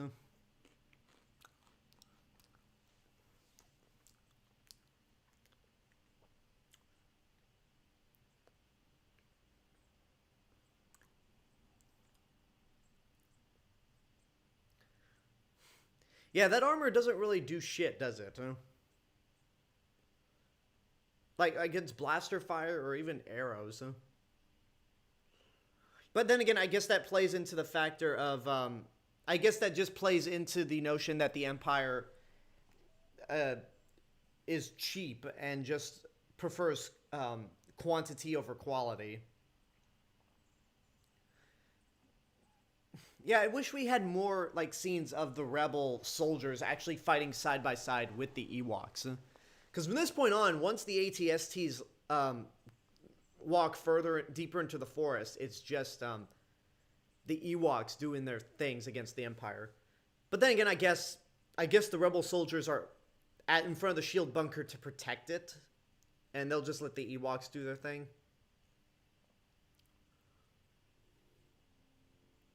That one stormtrooper just grabs an Ewok and throws it to the side.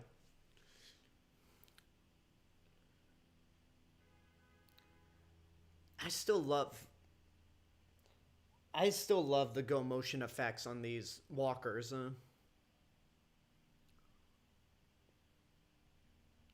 Like with the ATST, like the AT-ATs are a little easier to hold up because they're on four legs, but the ATSTs, I'm not talking about in universe. I'm talking about like the special effects of go motion for the ATSTs. How do they stay? I guess there's like a rod that they get rid of to hold the ATST upright.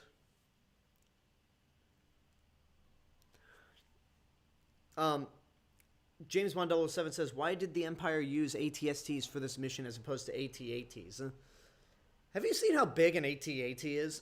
And considering that this is a giant forest, the ATSTs are small enough to where they can maneuver through the trees. Like the and plus like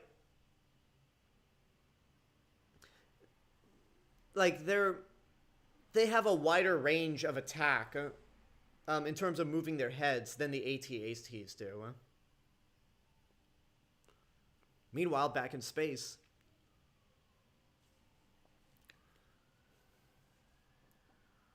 that one pilot that says, got it, that's actually a woman that, for some reason, for that one line, they dubbed over with a man. I don't get why. Boom.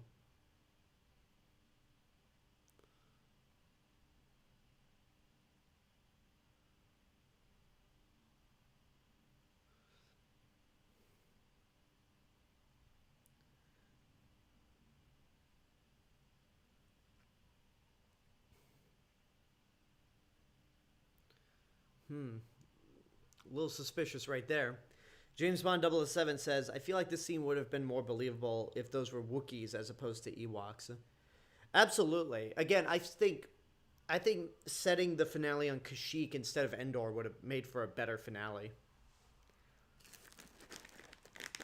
Like, it's not only would it be more personal for Chewbacca, as I said before, but they could take a line from the first movie where, like, that's because droids don't pull people's arms out of their sockets when they lose. Wookiees are known to do that. And then this movie, we could just see Wookiees tearing arms out of stormtroopers' sockets.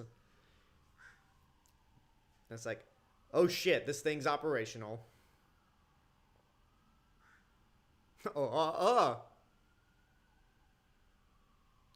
love Nine Nub's expression, like,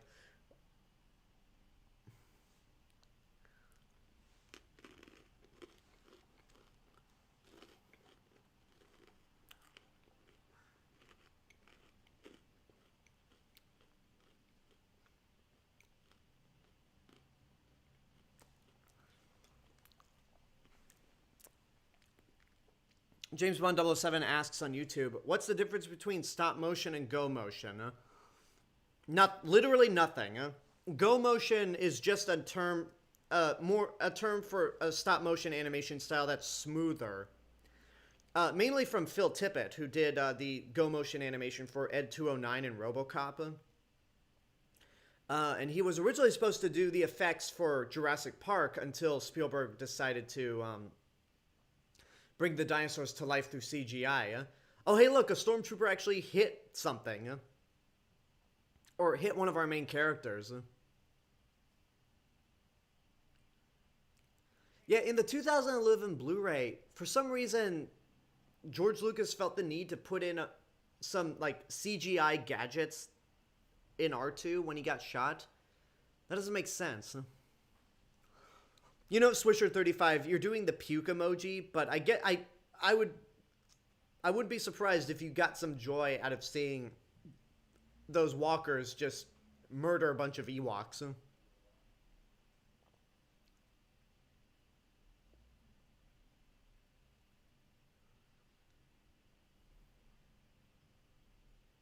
Oh, poor guy.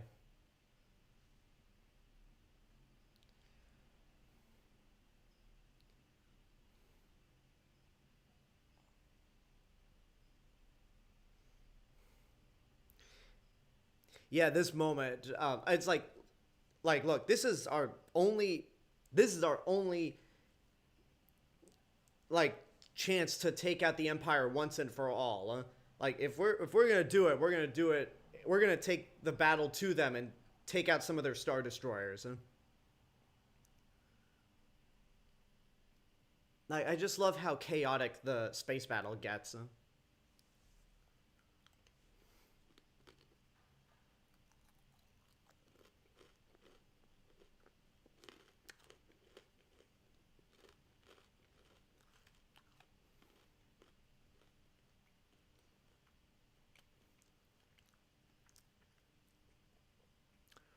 Don't do it, Luke. Don't give in.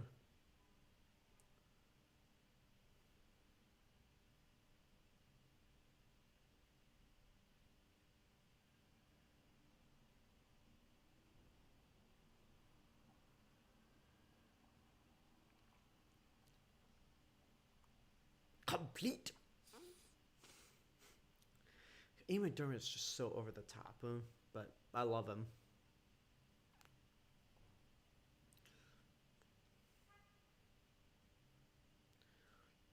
Now, yeah, things are at its worst, but now the tide's about to change for all parties. Inside the Death Star, outside the Death Star, and on the Forest Moon.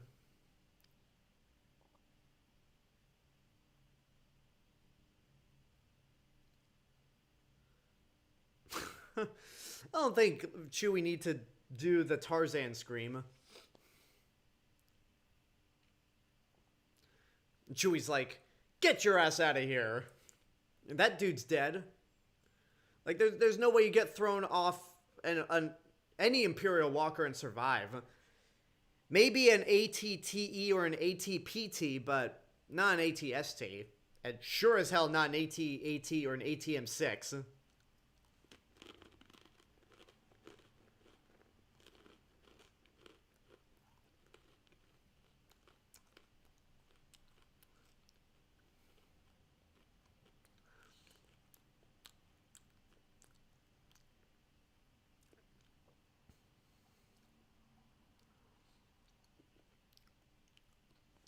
One thing, okay, this is still on the subject of Star Wars, but one thing I miss in the newer Battlefront games is the ability to steal your enemy's craft. Like, one of my favorite parts in the original Battlefront games is like when you're a rebel soldier and you find you wait.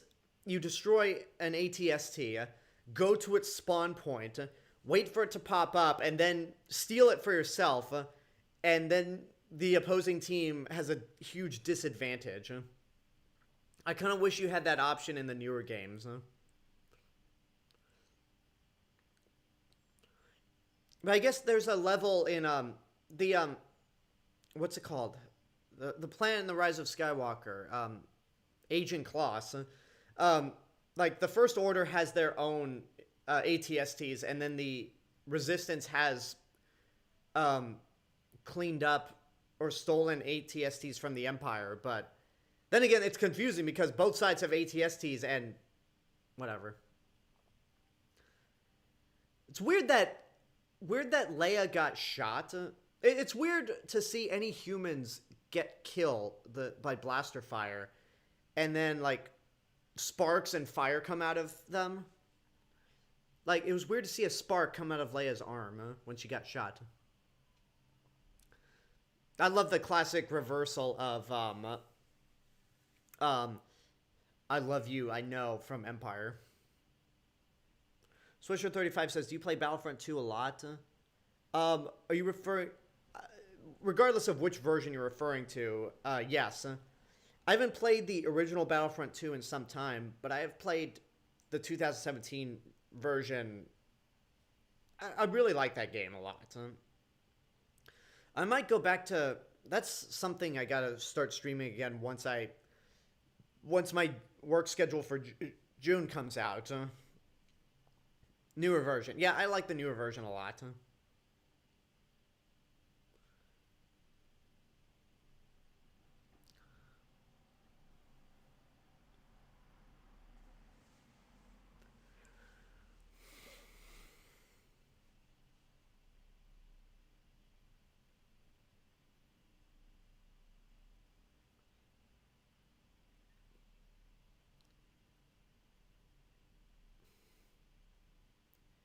I'm sorry, Vader's just such a cool villain.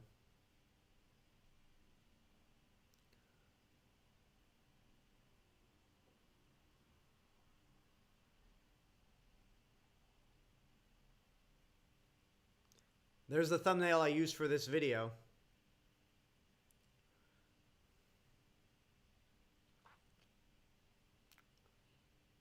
That Street Fighter flip. But then the Force, so not too far-fetched.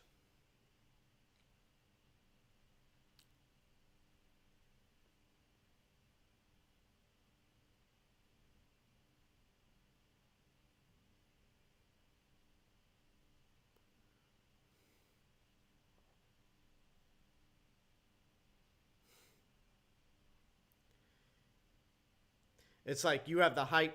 Like, last time somebody had the high ground, I made the mistake of jumping after them. This time I'm just going to throw my lightsaber and probably decapitate you, even though you're my son.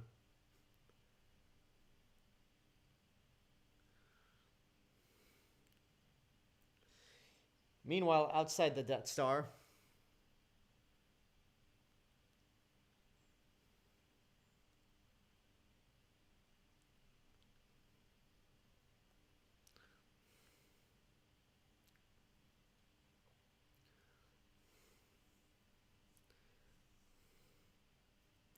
Well, luckily, Swisher 35, all the Ewok stuff is over.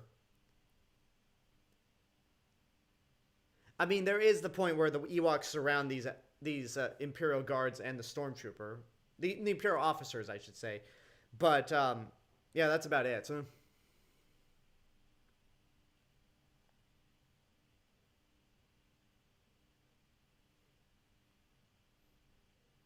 I love that.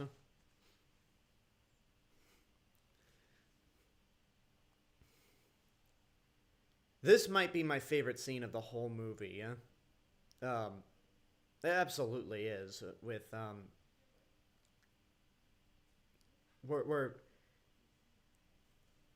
where Vader like lures Luke out of hiding.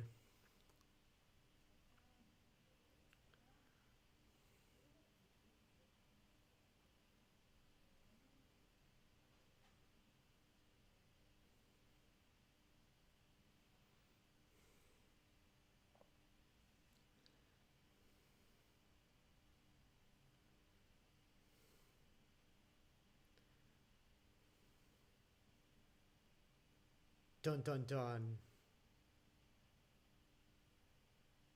Sister? I have a daughter too?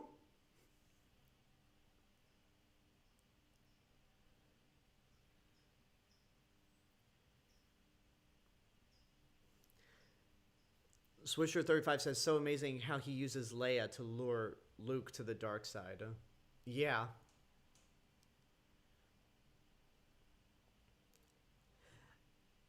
Yeah, this James 107 says this is my second favorite lightsaber battle of the series after The Empire Strikes Back 1.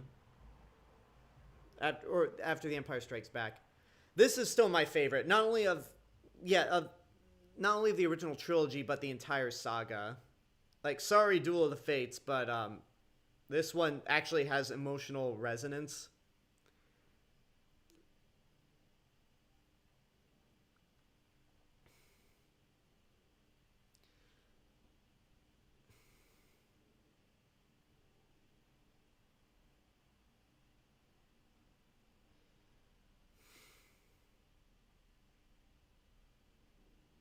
Good.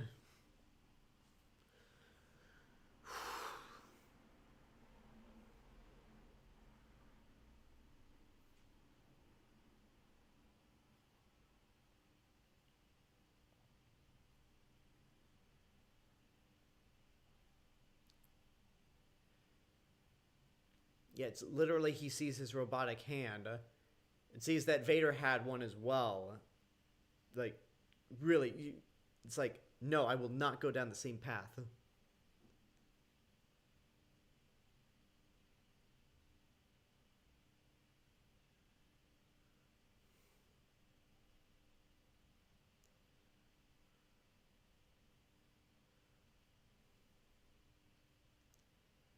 That a boy, Luke.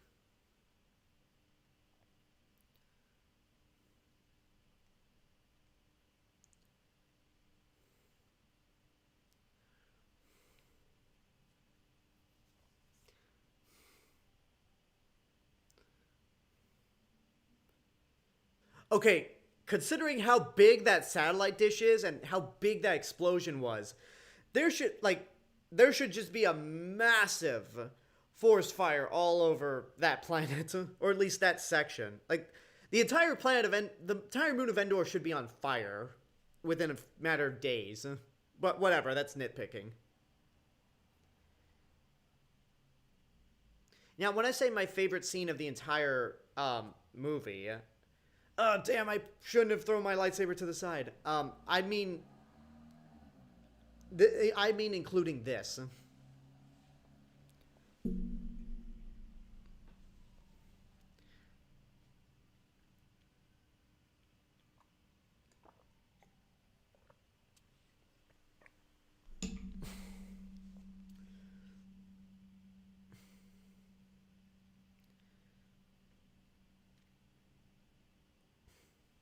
I wonder what people's reactions were when they first saw Force lightning. Lack of vision.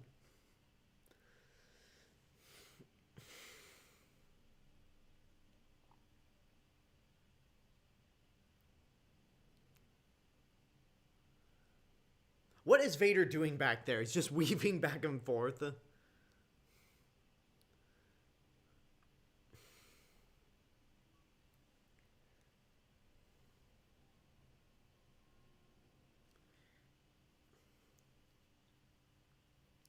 Yeah, this scene, like, it angers me so much that the Blu-ray version ruins this scene by inserting, like, those no cries.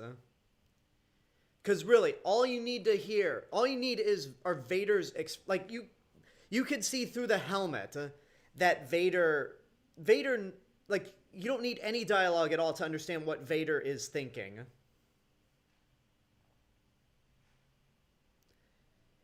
That is so much more powerful than having Vader scream no. And that gets me every time, when Vader turns to the light. And that's the last we'll ever be seeing him again. Yeah, Palpatine never comes back because they only made episodes 7 and 8. There unfortunately was never an episode 9. I'm sorry.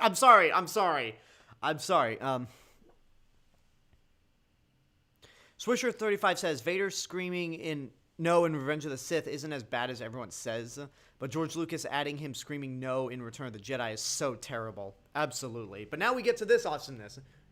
Dude. I'm sorry. Whenever the TIE Fighter attack theme plays, I have to get into it.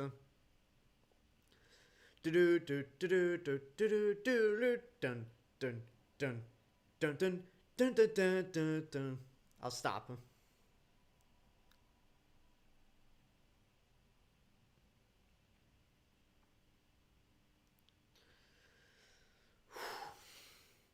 God, these shots, like this entire miniature of the inside the Death Star and these compositing shots of the fighters flying through.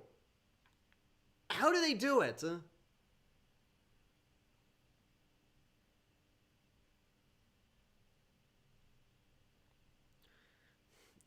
James Bond 007 says, "I have no complaints with this finale involving Luke, Vader, and the Emperor, unless you have the, ooh, so much for not a scratch." But yeah, sorry for you all who are watching the Blu-ray versions or the version on Disney Plus where Vader does scream no.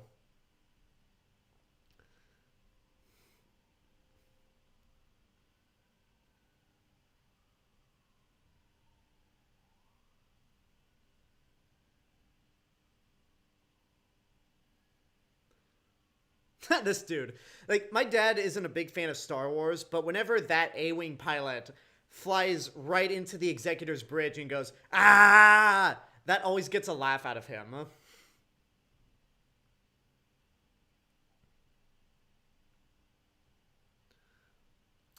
To quote Admiral Versio from Battlefront 2, "Piet, you fool."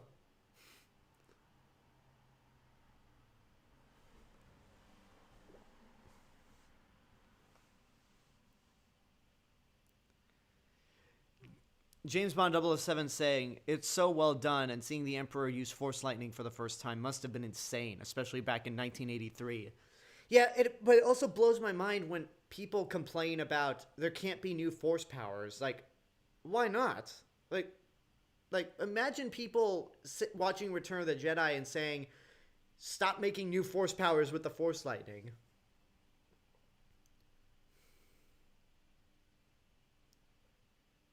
This scene always gets me. Yeah? There's a line of dialogue that he's Anakin now, so we can call him Anakin.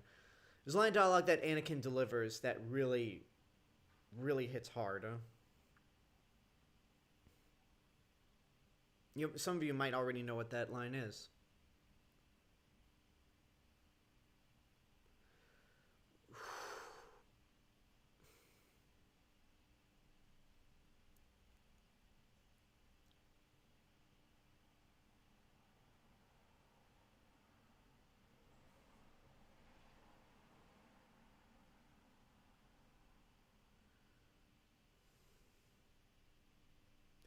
Swisher35 on Twitch already predicted the line.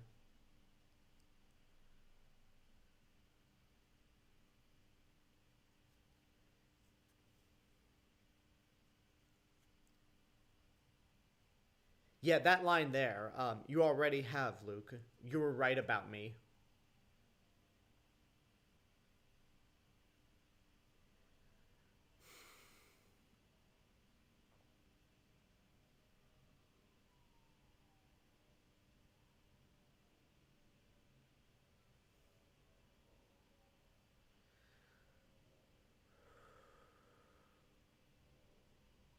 Do, do, do, do, do, do.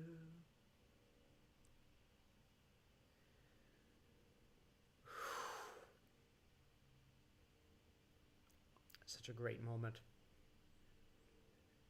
But now we gotta blow up this mother.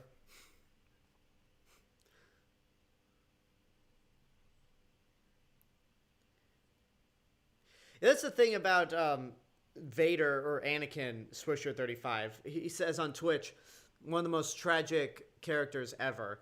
Yeah, if you watch the original trilogy first, like Vader's just a straight up villain. So like he's just more cool. But when you watch the prequels, or if you watch the prequels first and the Clone Wars, you realize that Vader is more of a tragic character. So it really depends on how you saw these movies for the first time, or how you were introduced to that character.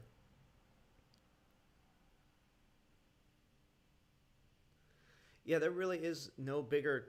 Well, I mean, in Star Wars, there's no bigger tragic character than Vader.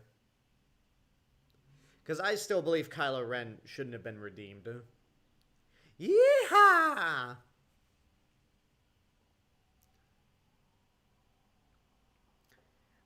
And the war wouldn't end for another 5 years.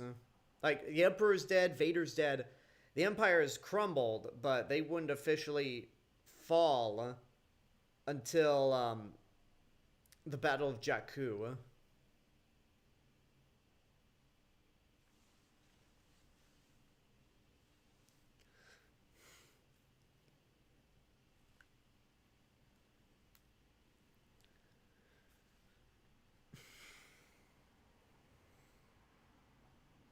There's Luke and Leia's theme again.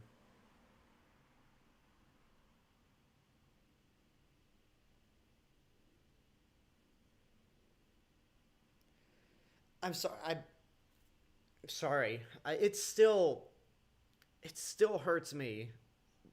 I know I've said this before, but it still hurts me that we don't have Carrie Fisher around anymore.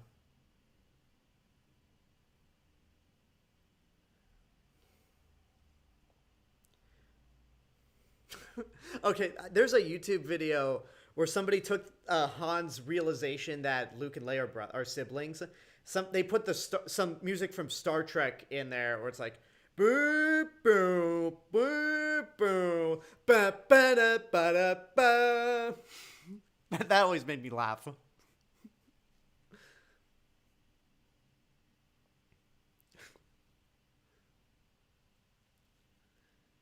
Burr, burr, burr, burr.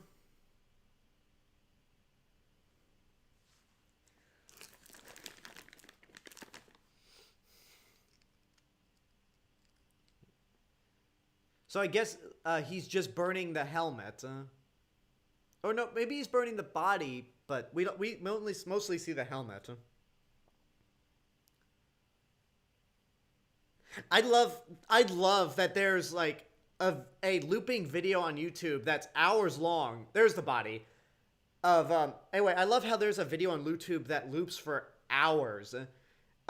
That's pretty much a Vader burning, and some people will use it as like a log fire during the holidays.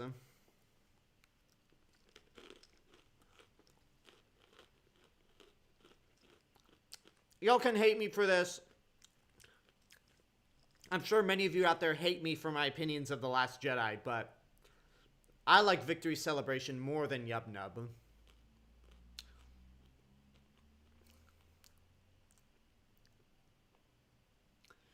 I'm sure that was just a random Gungan, huh? But yeah, I prefer Victory Celebration because you get the feeling that this is a galactic thing to celebrate. There's the Senate in the background. Oh, there was another Wilhelm scream. And there's the Jedi Temple in the background that were added for the DVD to keep continuity with the prequels.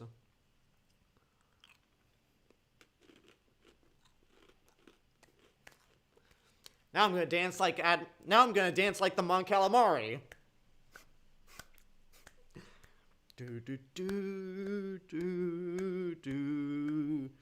Do do do do do do do do. Okay, I'll stop.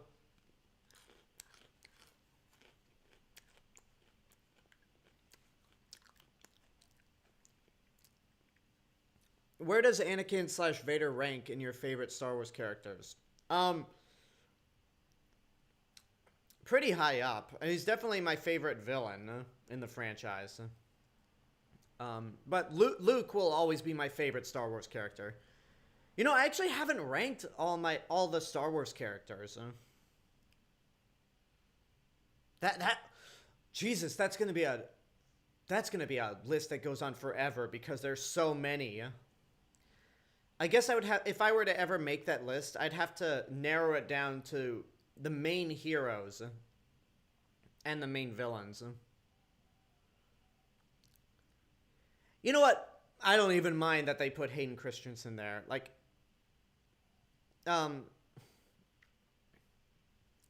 because that was the first time Anakin looked presentable before he turned to the dark side. Yeah, I don't mind that. Directed by Richard Marquand. I hope I didn't butcher that last name. Yeah, Lawrence Kasdan and George Lucas wrote this. Yeah, no, Gary Kurtz, so you have Howard Kazijin.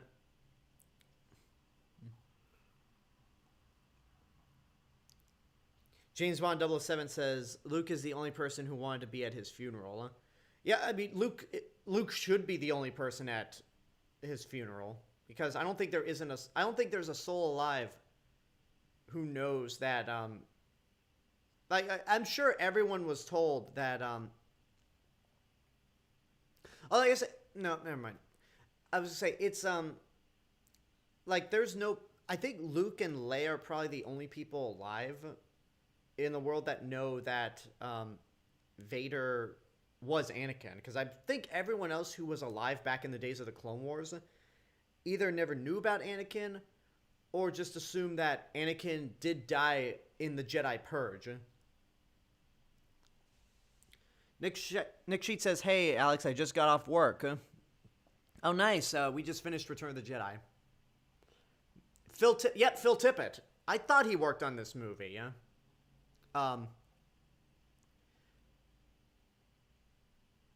Anyway, yeah, that was Return of the Jedi. I still adore this movie, yeah?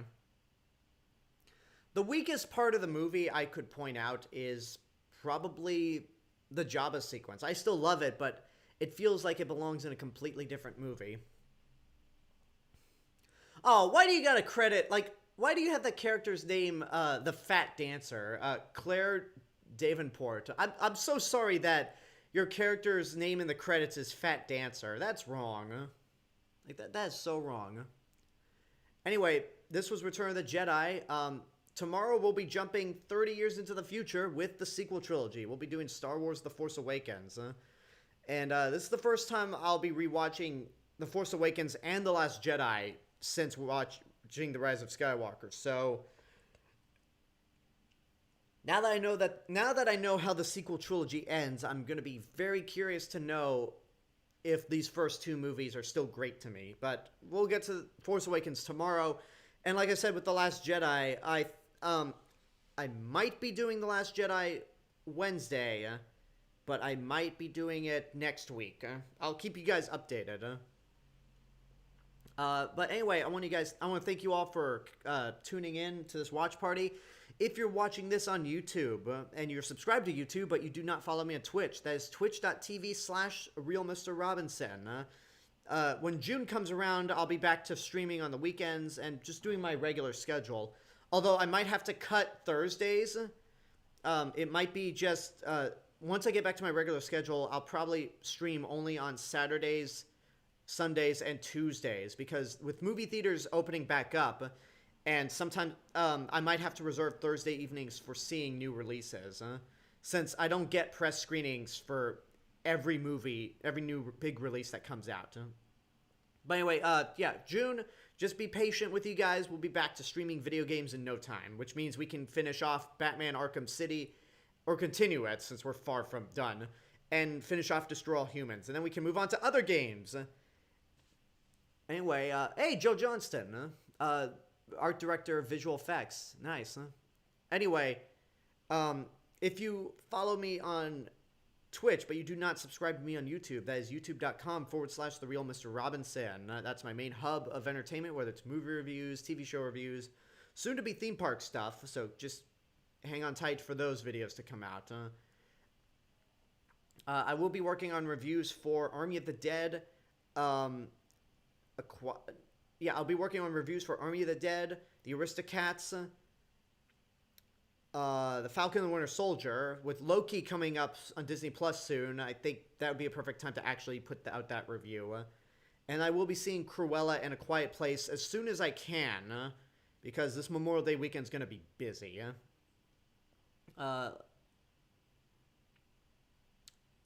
I'm sorry, I'm distracted by Luke and Leia's theme. But anyway, if you like what I'm doing on either channel and you want to help support financially, you can go to patreon.com/TheRealMrRobinson. You can help support the channels for only $1 a month, but if you want access to exclusive content that no one else gets to see, you can pledge $3 or more. But if you can't do either, that's totally fine. just subscribing to me on YouTube and following me on Twitch is good enough. I will take that support. We're not going to do a raid tonight. I've got some work to do. I've got some house cleaning to do. But thank you guys for tuning in. Until next time, this is the real Mr. Robin.